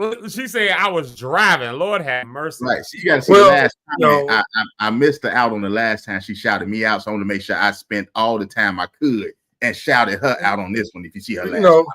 She can drive. But she know how to drive and text from all them getaways. Yeah. The bank robberies she used to plan. She was texting them to get where to go and all that. So what's going on, Rich? It's all good. Again, I'm assistant pastor as I'm working on my landing as going to be a pastor coming up. So when it comes to the subject of tithes, of course, when I first started, like a lot of us, I didn't want to be cursed. That's why I tithe. I was like, I don't want to be cursed. I don't want my money to be cursed. If Sister So-and-so gave me $1 to go get some chips, I want to give my 10 cents because these chips, if I don't give it to God, these chips ain't going to taste the same. My stomach going to hurt, yada, yada, yada, right? That's kind of how I started when it came with tithing. As I matured, I've realized my stomach going to hurt if I don't get it. Because I don't want to be cursed, Doc. I don't want to be cursed on me, you know. I don't want your crops to wither. Crops to wither and fade. Right. I didn't want that at 12. And so I was just like, let me get it together. So I started early with it in that regard. But as I mature, and I think a lot of times maturity don't take place. So I don't know what's happening. But I matured to find out it's really a heart issue. And I believe it's always been a heart issue. But for me, as a business background, I'm always looking for the principle of something, right? I had to settle and I landed. If I don't never tithe, if I don't never give an offering, I'm still going to heaven.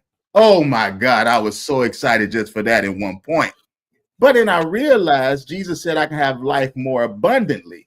So when I look at tithes and offering, I see it as an abundant life principle.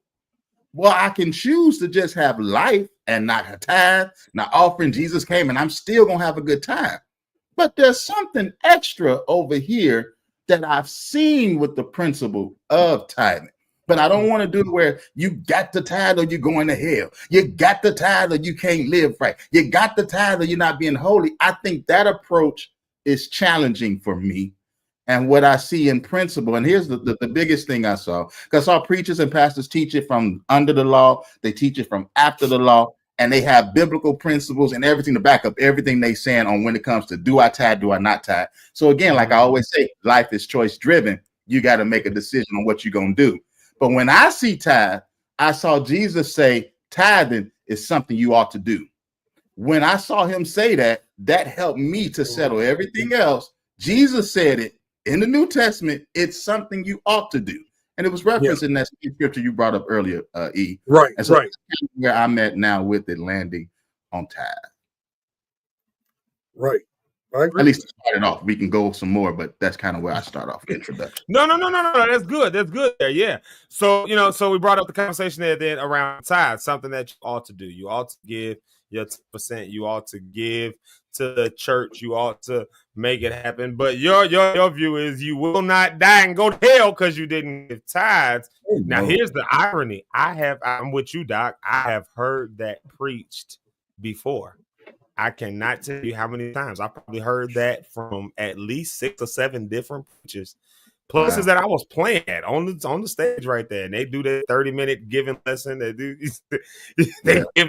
and it's telling you everything bad that's gonna happen to you if you don't, if you don't end up with it, if you don't give, they tell you all the bad stuff is gonna happen. God can't bless you. This can't happen. And then one day, I was probably 30, let's call it 30, maybe even a little younger than that. And I remember I was with my cousin, and my cousin is not a poor man. I'll say that much.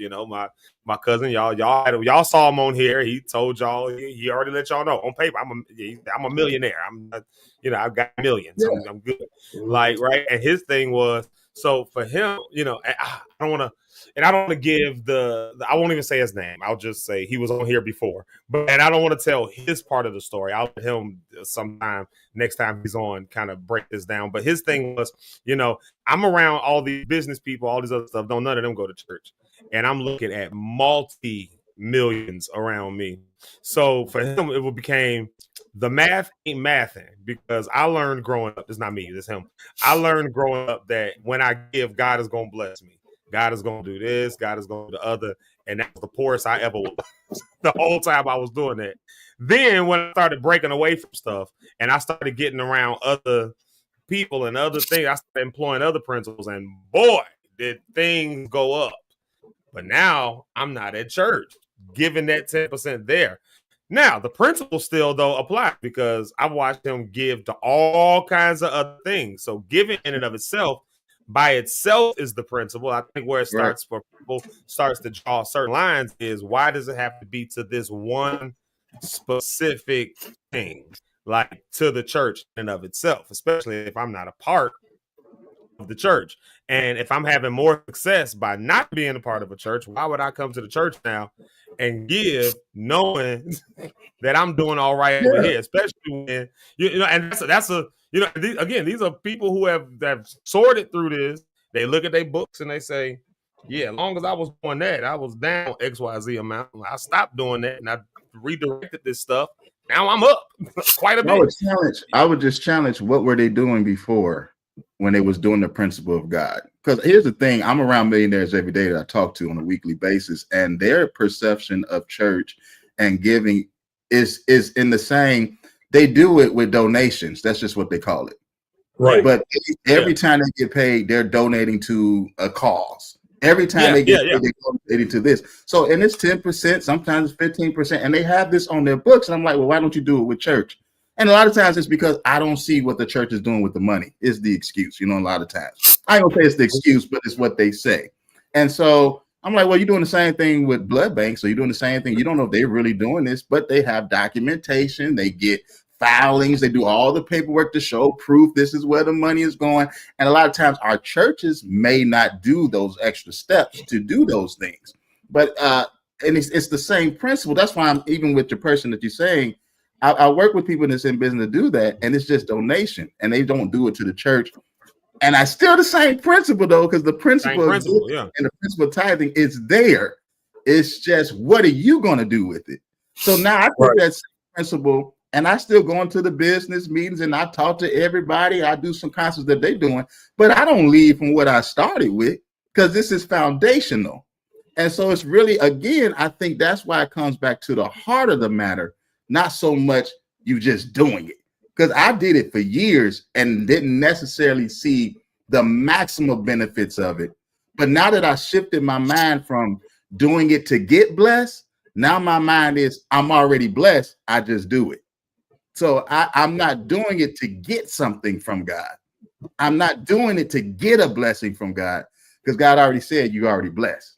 So that was a shift in mindset for me. So I can go anywhere because I'm already blessed. You know what I'm saying? I can do these because I'm already blessed. I'm not looking to get it. So that's why I'm tapping on it. It had to change the shift. Yeah. Yeah, it sounds like the transactional effect and impact. So if you've made a lot of wealth, a lot of money, then you understand the principle of what money is supposed to do. It's supposed to buy something.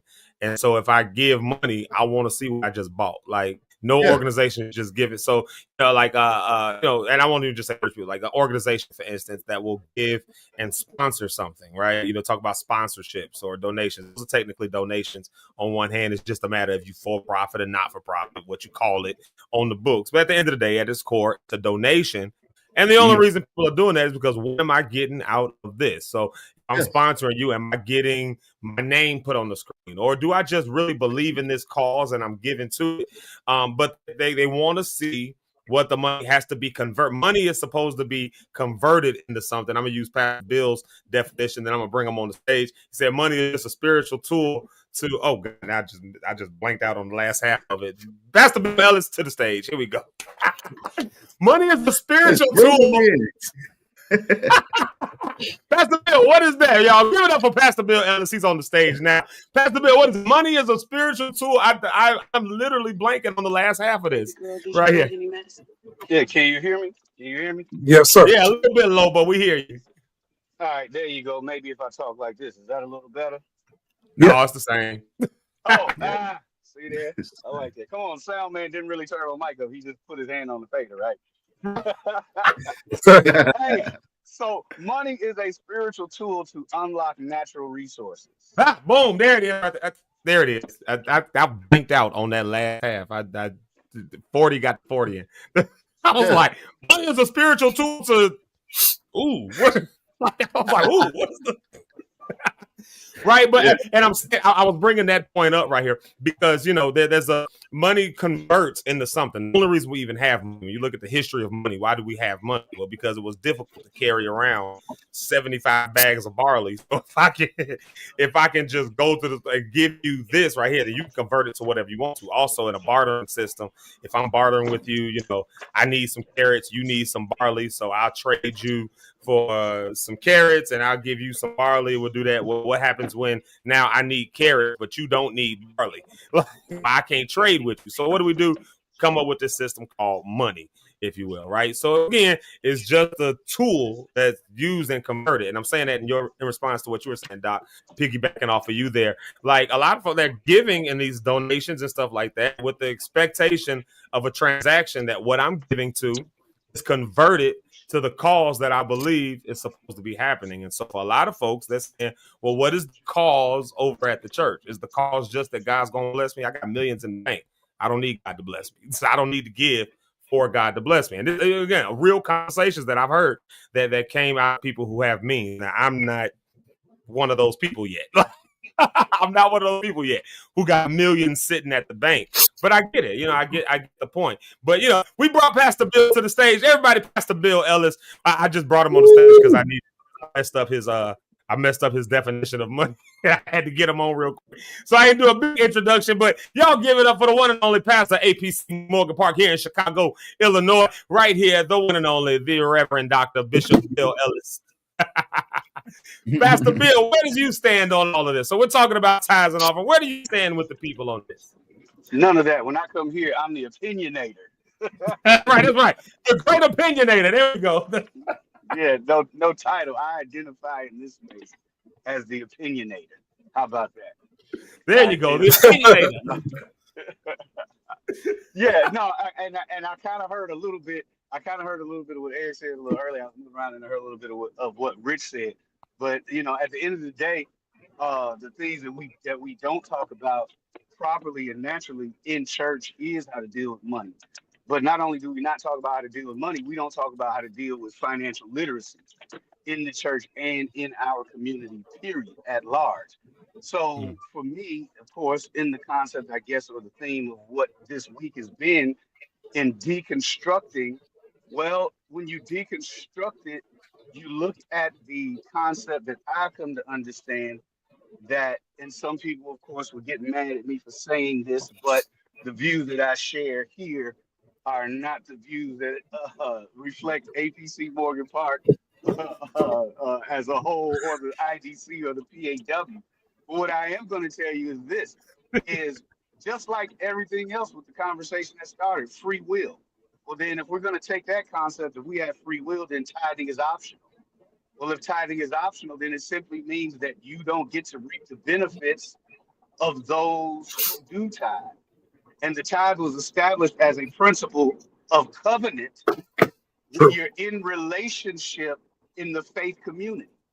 So for believers who are in relationship and who are serving in quote unquote the local church, which is the threshold to the kingdom of God, then it's a kingdom principle that your tithing establishes and sustains the ministry.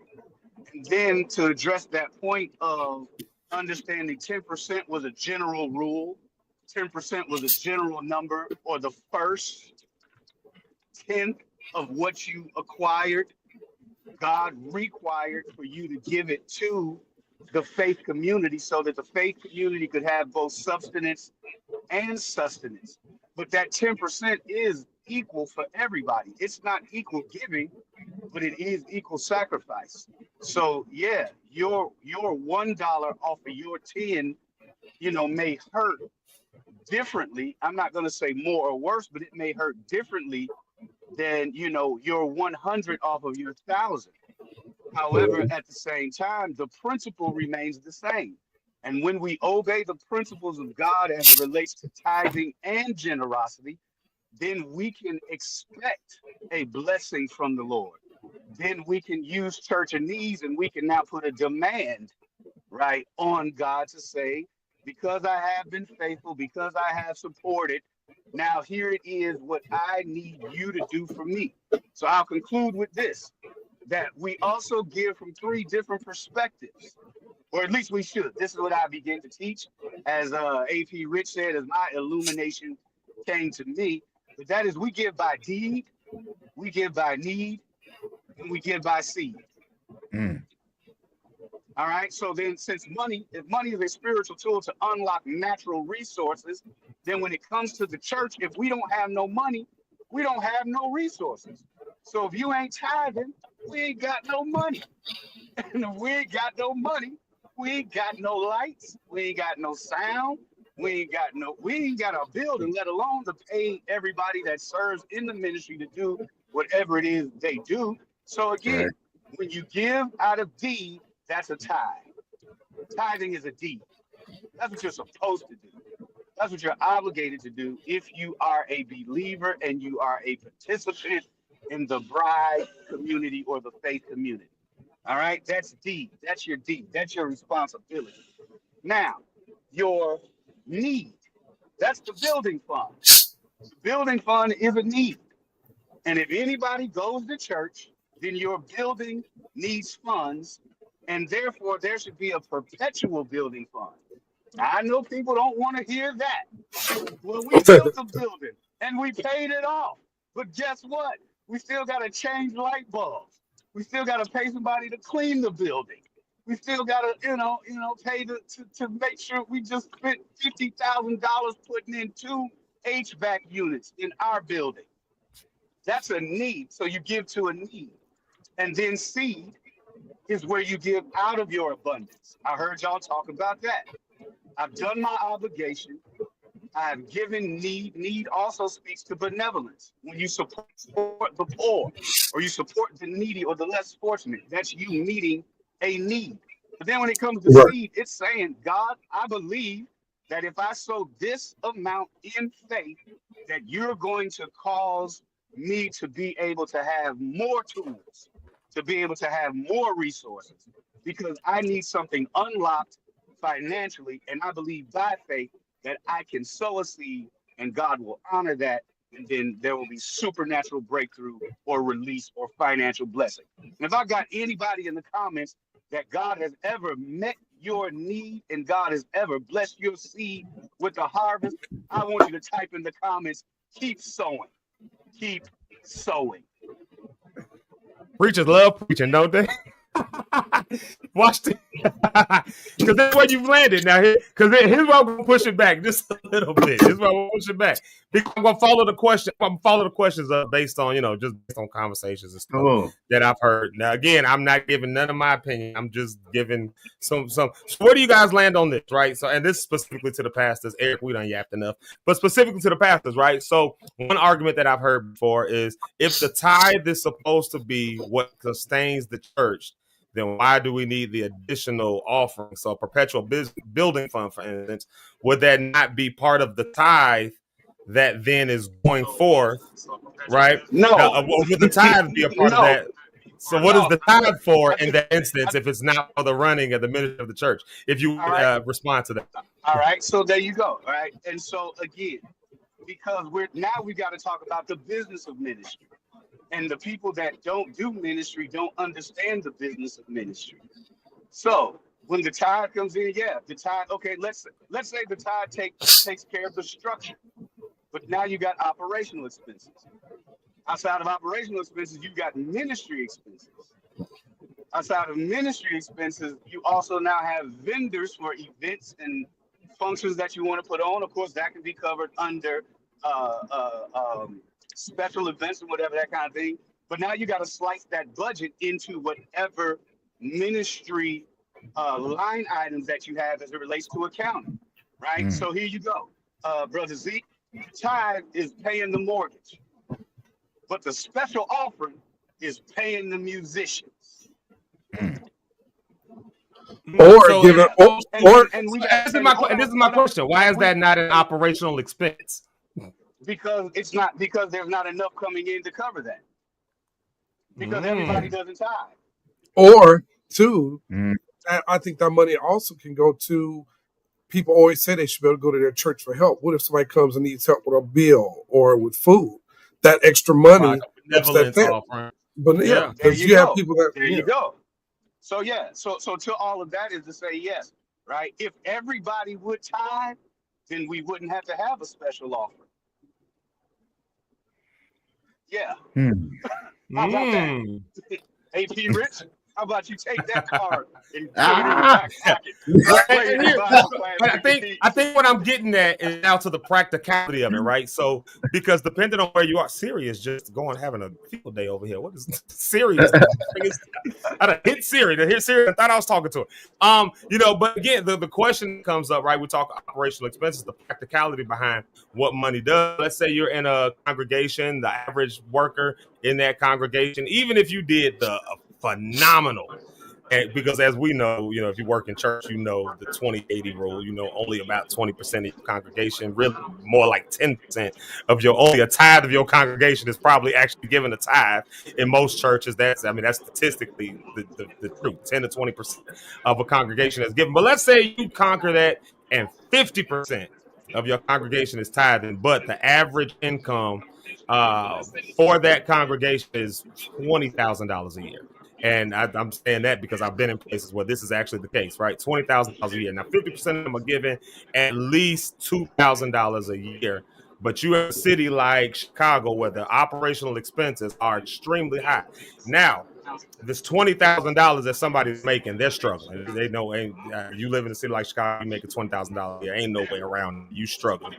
You at every food pantry, and you're probably working more hours than somebody on a salary with something like that. But now we have to give a bit extra, a little bit more to keep the thing going. So this question comes up in here. Shout out to Lady Kellen Ellis. Y'all give a shout out. That's Pastor Bill's wife. That's his lovely wife right there. So if people coming to church don't have money to give, do we just not do brick and mortar church? So again, it's this conversation of should we then not have a brick and mortar church if we can't afford to be in there to begin with?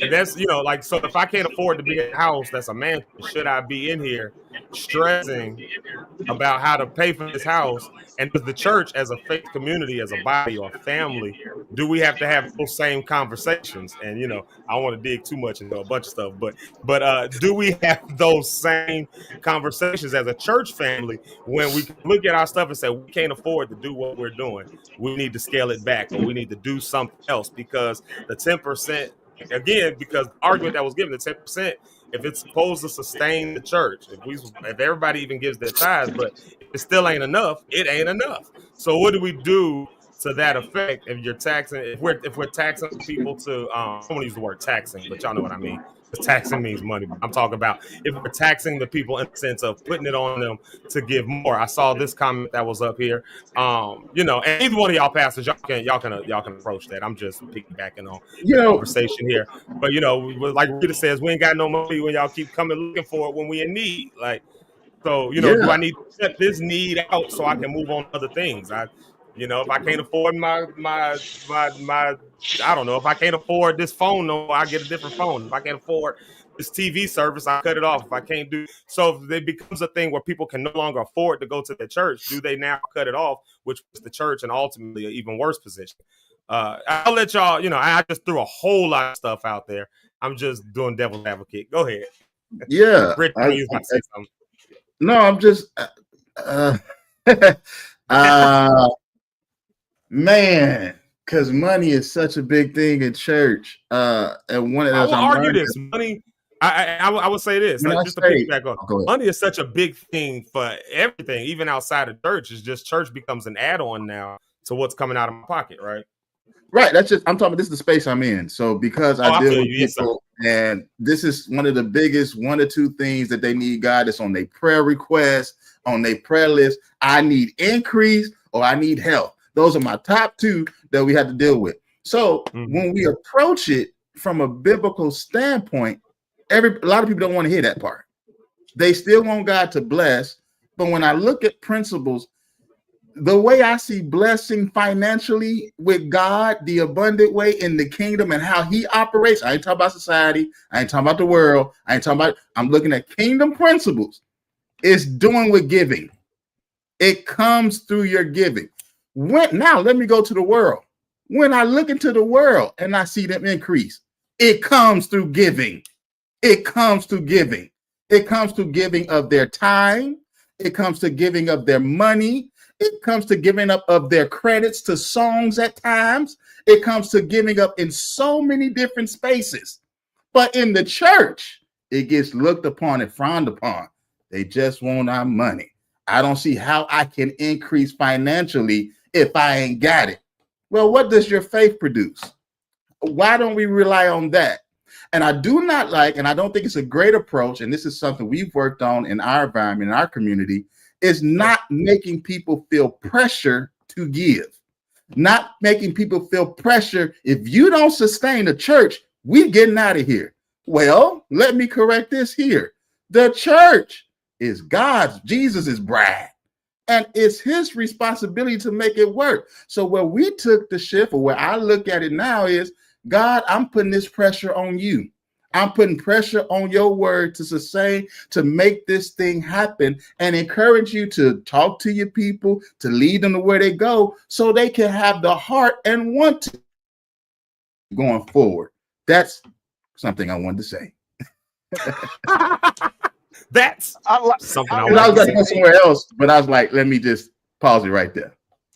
No, I like what AP Rich just said, because he's speaking to a Hebrew principle called tzedakah, right? It's the Hebrew principle of generosity, and that lets us know that as we continue to give, God continues to give back to us, and also continues to make ways for us to be able to continue to give. So what I've come to the understanding of in my progression in maturity in God and as Yeah. a pastor, particularly relating to money, is I found it to be growing up in church, having heard and seen it all, right? Is that I found it to be irresponsible for me to ask you to give and I not give you the information that's needed to help you to walk out this gift. That's good. So I teach a giving lesson. Not only do I teach a giving lesson, but I also teach on giving. But then not only do I teach on giving, but we're blessed in our ministry that our finance manager is a fiduciary and a CPA. So he teaches on financial responsibility. So for me, it's a matter of trying to get to a place of experiencing the consistency of abundance, the consistency of generosity, and creating for the people that we serve with ever increasing cycles of abundance and enjoyment. Because as we continue to give, God will give us more. But I'll add this to what AP Rich was saying. We also have to be responsible with opportunities that God brings us and gives us and recognize when to hold them and then know when to fold them. Know when to walk away. Every offering line ain't for you. Yeah. Say that. Yes, sir. That's interesting right there. And we got just a few more minutes here before we get to it. So I want to kind of say, because we had this part, and Rich, you kind of brought this up around the conversation of pressure. Around the conversation of pressure, how much, and I'm wondering here, and for the Lock stars that's in the comments, y'all can speak to this a little better than I can, because some of y'all ain't in church all the time. But there is that conversation, Rich brought it, that you're trying to find ways not to make your congregation feel pressured to give. Scripture, what does it say? Don't give out of coercion, if you will. Don't give because somebody put a gun in your head and told you better give, so God gonna dry up your crops and you gonna wither, and you say your stomach gonna hurt if you don't get your 10% for this dollar of chips. Right. But what ways then have you? Let me start with this one, because the initial question is, what ways have y'all done to not pressure people? But the inverse of that is, what ways were you thinking, because obviously you had to correct it, what ways were you maybe looking at it saying we were pressuring people, so that now we have to change it over to not do that? Or just what does that look like? I just think church in general saying words like, if you don't do this, he's not going to bless you. Like I that's pressure to me. And so when I began studying scripture and just talking to God and building my relationship, I see he said, you already blessed. You've been blessed from the beginning, whether there was a tithe involved, whether there was an offering involved, but you've already been blessed. Now we need to figure out. And so so getting back to where I meant they don't feel pressure, it was those type of things. You're already blessed. I want you to come and look at this from a level of, I am God's child. I'm already blessed. Now, here's some principle I can work on to increase my life, just like I'm already saved. I'm already going to heaven. Here's the way to have heaven come on earth. Here's the way to have the kingdom be shown in our life. And that's what we look to see, versus the pressure of, even with holiness, even with living right, it comes out with so much pressure to be saved. And I'd be like, God, dog, just live your life. And I'm just trying to get rid of the ease, the pressure, and me even going into being a pastor. Pressure tries to come on, and I'm like, God, I know this ain't you, because you are a God of peace. So some kind of way, I need to find peace and joy and harmony in this situation, whether it's gaining knowledge, whether it's gaining through my time with God. But I need to find it and ease the pressure. And the best way I started was letting people already know you are blessed. You ain't trying to get it. So once I established that, and once we established that culture, a lot of things begin to shift. We're able to talk about tithing more. Tithing going up. Offering is going up. Love is going up. People wanting to be part of the community is going up. Let me come and be a part of what's going on, because I don't feel so much pressure just to be saved in 2025 and live for God. That's okay. I like how you be into your stuff. Yeah, okay. That's what I got to say about that. It's the immediate breakdown for me. It's like, you don't have to be 10 with so much pressure. Okay, that's all I got to say about that. Yeah, I don't want to be so out get all pink and like you said, feel like you preaching. I ain't trying to preach. I'm just passionate. And here's why the passion comes, because I think it's my business background, it's my financial background, and I see people complain about this all consistently in church because that's where I'm at a lot. And even on the outside, they figure it out on the outside, 3, 4, 5 jobs, whatever they got to do it. But in church, it seems like if we get 3 or 4 jobs, then our health ain't good. Now we dying young because we've been working to try to get the pressures of life to make money. Now I ain't got time for my family, so now I'm cheating on my wife. I'm cheating on my husband. Things ain't going right. I can't build my family, can't build my children because I'm working 5 or 6 jobs to get some money, and I'm still trying to pay tithes. I ain't got time to talk about tithes. I'm trying to get this money. And so if I'm trying to talk to them about the principle, that's challenging to get people's attention. If we always balance, I ain't got to pay them tithes anyway, or if you feeling like I got to do this in order to get blessed, to try to make my family be blessed. There's got to be a mentality. At the same time, for me, I just wonder, man, with some people, is it really always pressure? Because I'm of the persuasion people do what they want to do. Like I don't have to twist your arm to go out to eat. When you hang out with your people and go to a bar, I don't have to twist your arms to order and pay more for an alcoholic drink than a regular drink. Mm-hmm. So, to me, it's like, I think people do what they want to do a lot of times, because it's like they can pay everything else, but when it comes to church, wait, now that's crossing the line, but you'll go get a Long Island iced tea and you'll pay for extra drinks, $12 a shot to have a good time. But when it comes to giving it to church, like, wait a minute now, the pastor want all my money. I don't agree with that. But I'm gonna inverse that. But I'm gonna inverse that on another side, though. Could it be, like I said earlier, people give to things they see value in? Yeah. Could it be that people have started to see or have stopped to see a value in church? They started to have a lack of what they see as a value. I'm giving. You told me I was going to be blessed. I'm still in the same position I've been in. I've increased my giving, still in the same position I've been in. And on top of all that, I, like Rich was talking about, I feel the pressure when I come in. Pressure to not only be giving, but pressure to be holy, pressure to be safe. And then, I done worked all week, and now in 2025, again, people are working 2 jobs plus doing gig work like Lyft and other stuff like that, out all night. It's a lot. But I mean, it's multiple things they at, so you got to go drop the kid off over here, pick them up and get them to this, and the wife is working a job. I'm working a job. But let me finish this thought out real quick, because here's the reason I'm saying that. All of that stuff happens, then you get to like a Saturday. You don't even get Saturday off, because Saturday I got to do whatever shopping I was going to do, whatever other yard work I was going to do, because I'm working 5 other days a week. Then I come to church, I'm there all day. I really could use this day to just chill out. I mean, I ain't really doing nothing when I get there anyway. I'm just sitting there listening. So the lack of value in my time being spent, and if I don't have value in it, where your heart is, where your treasure is. Well, if I don't have my heart in it no more, my treasure ain't going to it either. And so why will I give that extra to get that extra longer than I see? Because I need a drink. Because the week done told me to drink. But see, right there, though, I think at the same time, though, I mean, life is life. I mean, everybody got problems, but it's the thing of some people's problems are worse. But to me, like, I get it. Some people say, well, where's the value in the church? But okay, what is the value at the same time? What is this drink doing for you? What is this changing? Giving you a few moments of relaxation, which you come right back to when the drink wears off. It's like, it's temporary to me. That's a temporary fix, Now, I do agree, though, at the same time, the church needs to show people something, So I agree with that point of it. I just feel like, man, and this is me, I just feel like people do what they want to do at the end of the day, because we go everywhere else during the week. Like, I agree with Zeke. You work, people got kids and stuff, but you find time to go to a movie. But you find time to hang out and do this. You find time, I'm going to go shopping.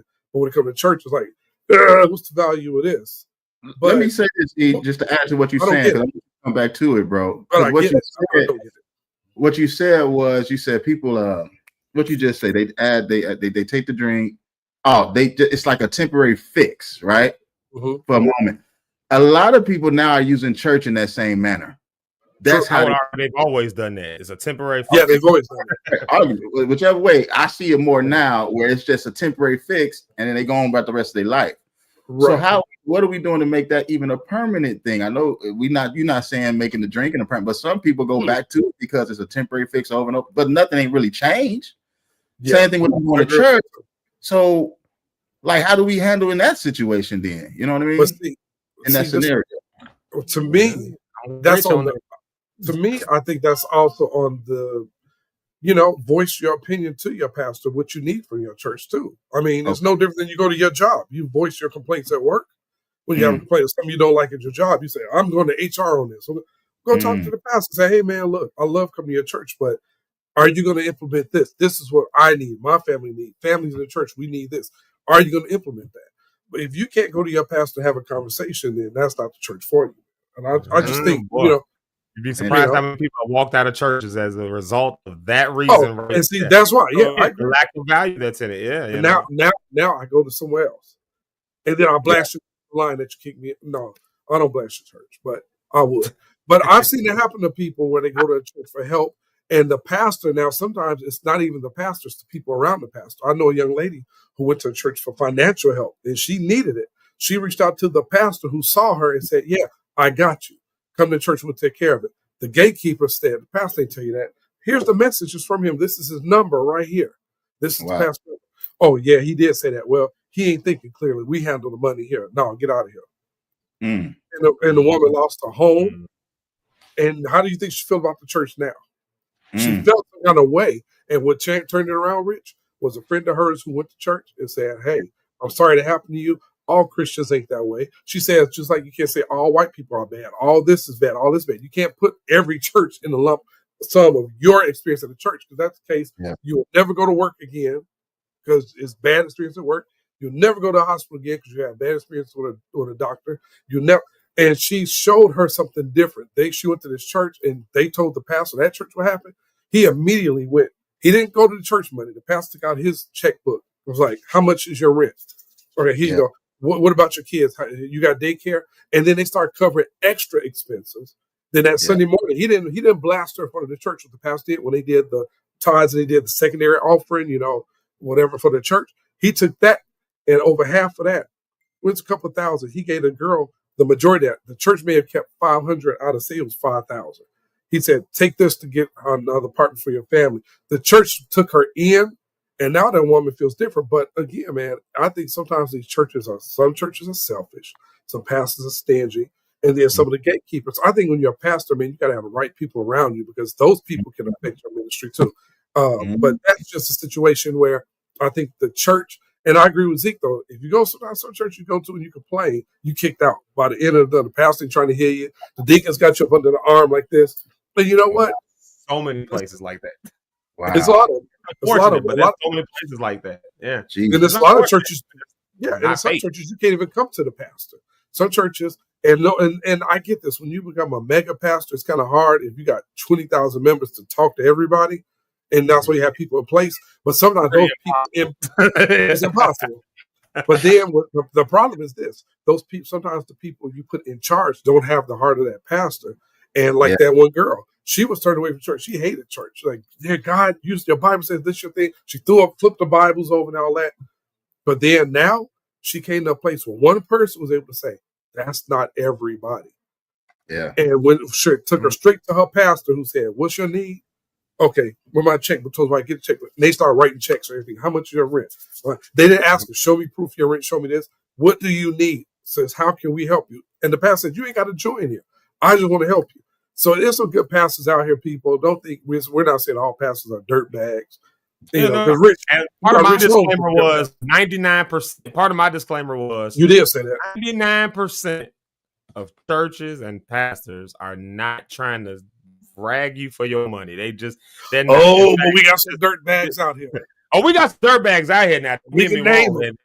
And maybe one day I just get bolder. But as you start getting older, you just stop caring less and less about what you say, and stuff just starts slipping. I'll be like, "Don't go over there because that nigga ain't nothing but a charlatan." Like, and you don't go to that church. I ain't gonna do that right now. All I'm gonna say is 99% of your churches are not trying to like stick you for your money at the end of the day. There really are needs. There really are expenses. And, you know, and growing up as a PK, of course, maybe I've got a little bias on this part of the conversation, but I know that most pastors, the good 90% of your pastors, especially in the black church, and maybe we'll pick up a part 2 on this and compare my experiences in white churches with black churches, and the fact that this very conversation itself, I've never heard in a white church. This ain't even a conversation. It's just a give what you, they don't even have an offering. They just, for a lot of the churches I've been at, they just put a offering thing in the back. They just put an offer and just give on your way out, and everything's paid for. The building is beautiful. They'll even say stuff like, if you don't have it, please don't give it. We'll make sure you see. They'll even say stuff like that. So the conversation of black versus white, and maybe how there's some cultural differences that have happened here, is good for maybe a part 2 of the conversation. But, you know, I do want to at least make sure this disclaimer is there that for many black pastors, they're working 2 and 3 jobs. That pastoring is technically a full-time job, but they're leaving another job to call you up and make sure you all right. Or they're, you know, I can remember cars being repoed. I can remember food that we only had a few meals in the house, and then my dad took it and gave it to somebody else. I can remember times when people were knocking on our door late at night asking for money. I can remember all of those things. Part of the reason I said I'm not going into pastorship, because I wasn't dealing with that stuff. No, bump that, F that. You know, but again, a lot of your pastors are stressed out dealing with this topic of money, which then, of course, they got to go to the people and ask for it, which creates a pressure or a tension or whatever, you know. And so this is a conversation, a dialogue, I think, does need to be constantly pushed back and forth, especially in our communities. Pastor Bill, I think, said something that was important. And at large in our community overall, we don't have these conversations around financial literacy, which is why we wear, $3 trillion worth of wealth on our bodies, black people, which is probably why we can't sustain stuff. But I do want to at least ask this question, then we're going to wrap because we are in the overtime right now. But I do want to at least pose this one, because Irv Hammond loves to give us those good, he loves to give us those good novels. He did, but this was a good, legitimate question. I think y'all kind of hit on it a little bit, but I'll just let him ask it directly here. How do we differentiate between pressuring people to give and adhering to a set standard that will naturally produce attention? How do you as pastors differentiate and navigate that? So, Rich, I think you spoke to that just a little bit already. I don't know if you want to maybe more directly approach the question and pass the bill.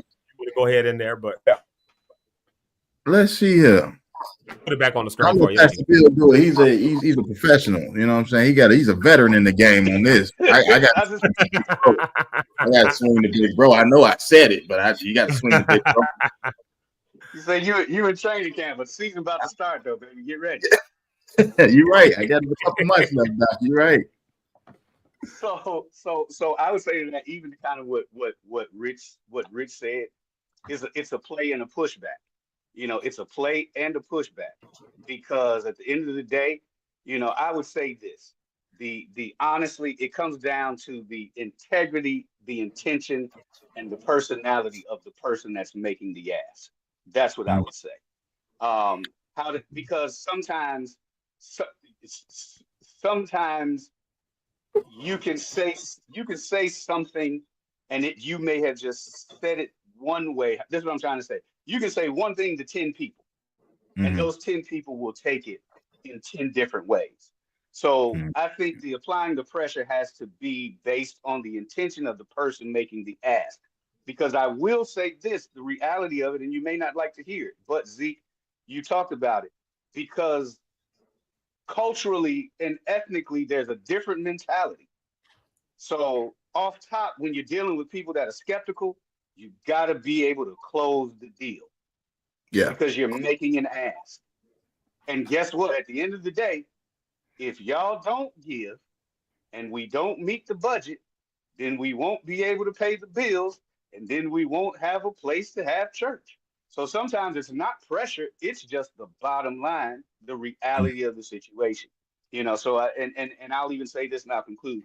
But one thing that we're getting ready to start do more of that we haven't done, and Zeke, you probably understand this from the other culture churches, is we're getting ready to start talking more intentionally about what our weekly, monthly, and annual budget is to the church directly.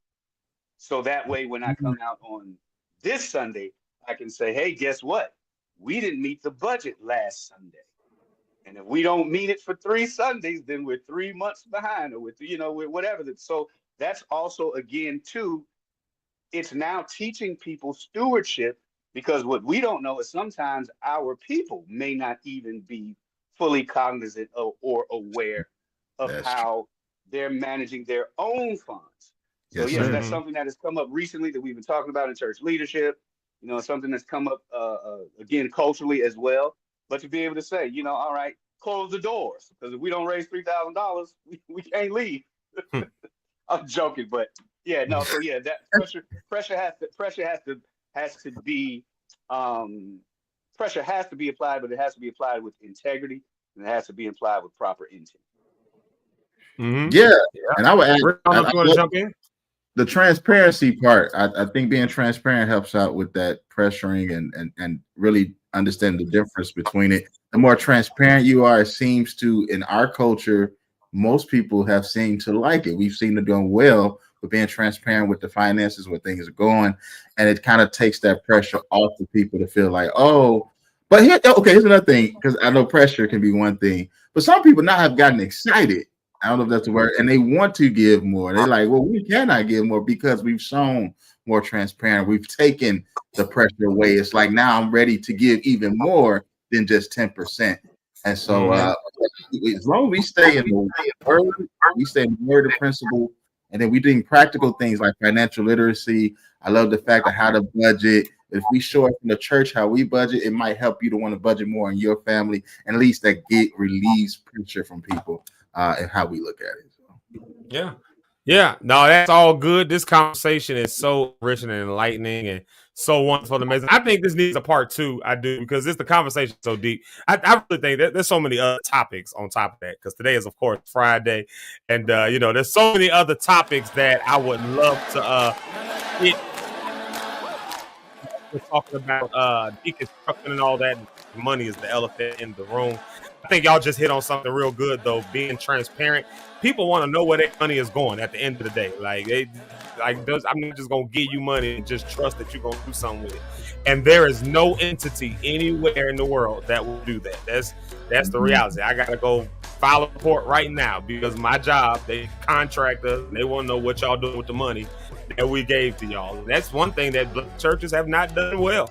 I was at a white church before I ever saw a budget meeting where every line item, I don't say every line item because that's TV, but like every ministry, every budget line item, if you will, show what the year over year gain loss was. So this is what we had 2 years ago. This is what it was last year. This is what we had this year. This is where we at with it. This is what we're projecting to go. All right, this is going to have to go down a bit. Like that kind of transparency either ignites people to give to something, or you start to find out what things people honestly don't care about. We supporting school and we don't care for school. Like we don't want this burden. So I'm not giving to that, because people will vote with their dollars. And so you trying to keep pushing the school to keep going. You trying to, we got to have the school. And they saying, ain't nobody here to work this school. Ain't nobody. I'm not giving to that. Like, so you find out a lot about from where people give, but you're not transparent and open. Folks don't even know. That's, so they don't even have anything to base it off of. But like you said, Doc, people will give to things that they want to give to. You put it out there for sponsorships for Zeke Locke in the morning, and people said, where can I just give some to? Where can I just, that means they were getting some value out of what we were doing. And so my argument now is just, maybe there's a wholeness that's on us as churches and working in and out of churches. Maybe there's a wholeness that's on us now to show people what the real value is out of this thing that we're doing, and stop making it a pie in the sky. Wait till you get to heaven. Wait till you get to heaven and God's going to do now. Like Rich always says, what are you getting now? Heaven on earth now. And how do we give towards that? And that's I think ultimately where we're at with the conversation. So, all of that to say, y'all, these conversations have been amazing and really good. Pastor Bill had to run real quick. So we're going to do our round table right here. Thank y'all for locking in with us this week. My goodness. This has been a heavy week. But if you grew up in church, these topics have probably been playing mentally on you. Of course, we talked about money today, but we talked about a lot of stuff over these last 4 days. And these topics might have been very heavy on your brain, on your mental, and they might have some impact on your mental health that you, that we want to deal with and approach during Mental Health Awareness Month. Before we do our roundtable, let me do 2 things real quick. Let me announce this right here. This is coming up. This Mental Health Awareness Month Symposium, that's coming up. So please come on out for that next Wednesday, the 21st. And there's going to be a session going on that you definitely want to see with Pastor Charles Jenkins. And Pastor Bill Ellis is going to be on that, Healing Through Sound. And oh my goodness, look who else it is. It's Zeke. That guy? Who is that guy? Him. Yeah, he's going to be there as well. So if you've never met or heard from Zeke Locke, you definitely want to come on out and see that. It's going to be a good time. Come on out next week. It's going to be all good. All right, y'all, let's get up out of here. Let's get ready to go ahead and end this thing because we are well into the overtime and I got things to do. So thank y'all, Lock Stars, for jumping in. Thank y'all, Rich, Eric, Pastor Bill, Rhonda, everybody that's been on, that's been vulnerable enough to give your opinions on things and your views on things, all of that, because, we in a world where that's the case, So all that to say, let's do our roundtable. Eric, what you got to tell the people? Well, I just got to say something simple. Thank y'all for, joining us today. I know my camera's off, but my battery is dying. So got to preserve power. But thank y'all for joining us. Tune in next week for more conversation. We'll let you guys know. Is next week part 2 or are we going into something else next week? Next week, I think I might pick up because we didn't do a full week this week, technically. This was me just kind of being like, y'all don't forget about it. We're gonna talk about this stuff. That's kind of how the week started. Next week, I might go into a part 2 since it's fresh on the topic, but I gotta adjust some schedules and all that kind of stuff first. So y'all will see. I'll make an announcement about what we're talking about next week, but it might be the same, deconstructing stuff because there's a whole lot more topics we can hit. There's a whole lot more stuff. We didn't dive into the topic I wanted to yesterday. I'm going to dive to that. I'm getting into that one because I want to know what y'all think. But we'll talk about that later. Go ahead, E. Well, that's it. God bless everybody. See y'all Monday. Enjoy your weekend. Be safe. Have fun. Meet us tonight at Keys and Ari's event. If you're in town, we will be there. If Zeke will be there, I'll be there. And that's it. I don't have nothing to say today. I forgot about that. That was the second announcement. Yeah. Real quick, Eric, you just mentioned this right here. You mentioned this event right here. That's tonight. If you're in the Chicago area, come on out to Lansing. We're going to the Bistro. We're going to support our girl, one of our favorite Lock Stars, Ari Simone, and Jeremy Keys is playing behind her. And y'all see right now. We need to have a day where Eric and Jeremy just go back and forth. For a whole hour. Just let them go at it. Just a whole hour of them. I would argue with him for the whole hour, too. Cool. Reverend Dr. Rich Holmes, what you got for the people? Hey, people, I just want to say I hope you enjoyed this whole week of deconstruction as we talked about biblical truths and studies and lies. Promise joking. We talked about all types of stuff, man. It was good. I hope it was said to impact your life. Like I always say, at the end of the day got to end. Life is choice driven. You will live and die by the choices that you choose to make. I got a hint for you. Choose life. God, thank you for this time by all these people, all the saints and ain'ts. I pray that if something was said to be impactful in their life, make a mark that cannot be erased. Lord God, just speak to them. I speak for every, talk to every musician and pray for every preacher and pastor and every worker, everybody that has to do anything this weekend. Just continue to bless them, Lord. Give them words to say, give them words of wisdom, give them plans of action, give them direction on what to do next. Until we meet again, keep us protected. In Jesus' name we pray. Amen. Peace. Amen and amen. Well, y'all, it's been a great week. Again, if you ain't doing nothing, come out next Wednesday. Go ahead and register for that event on Wednesday from 9 to 3. Food is going to be provided. Sessions are going to be provided. If you ain't doing nothing tonight, come out to the Royal Bistro. Me and Eric will be there. My wife will be there. So come hang out with us. We're going to have a good time and support some good music. And then also just remember, y'all, we hit a special marker this week. We hit a special marker. We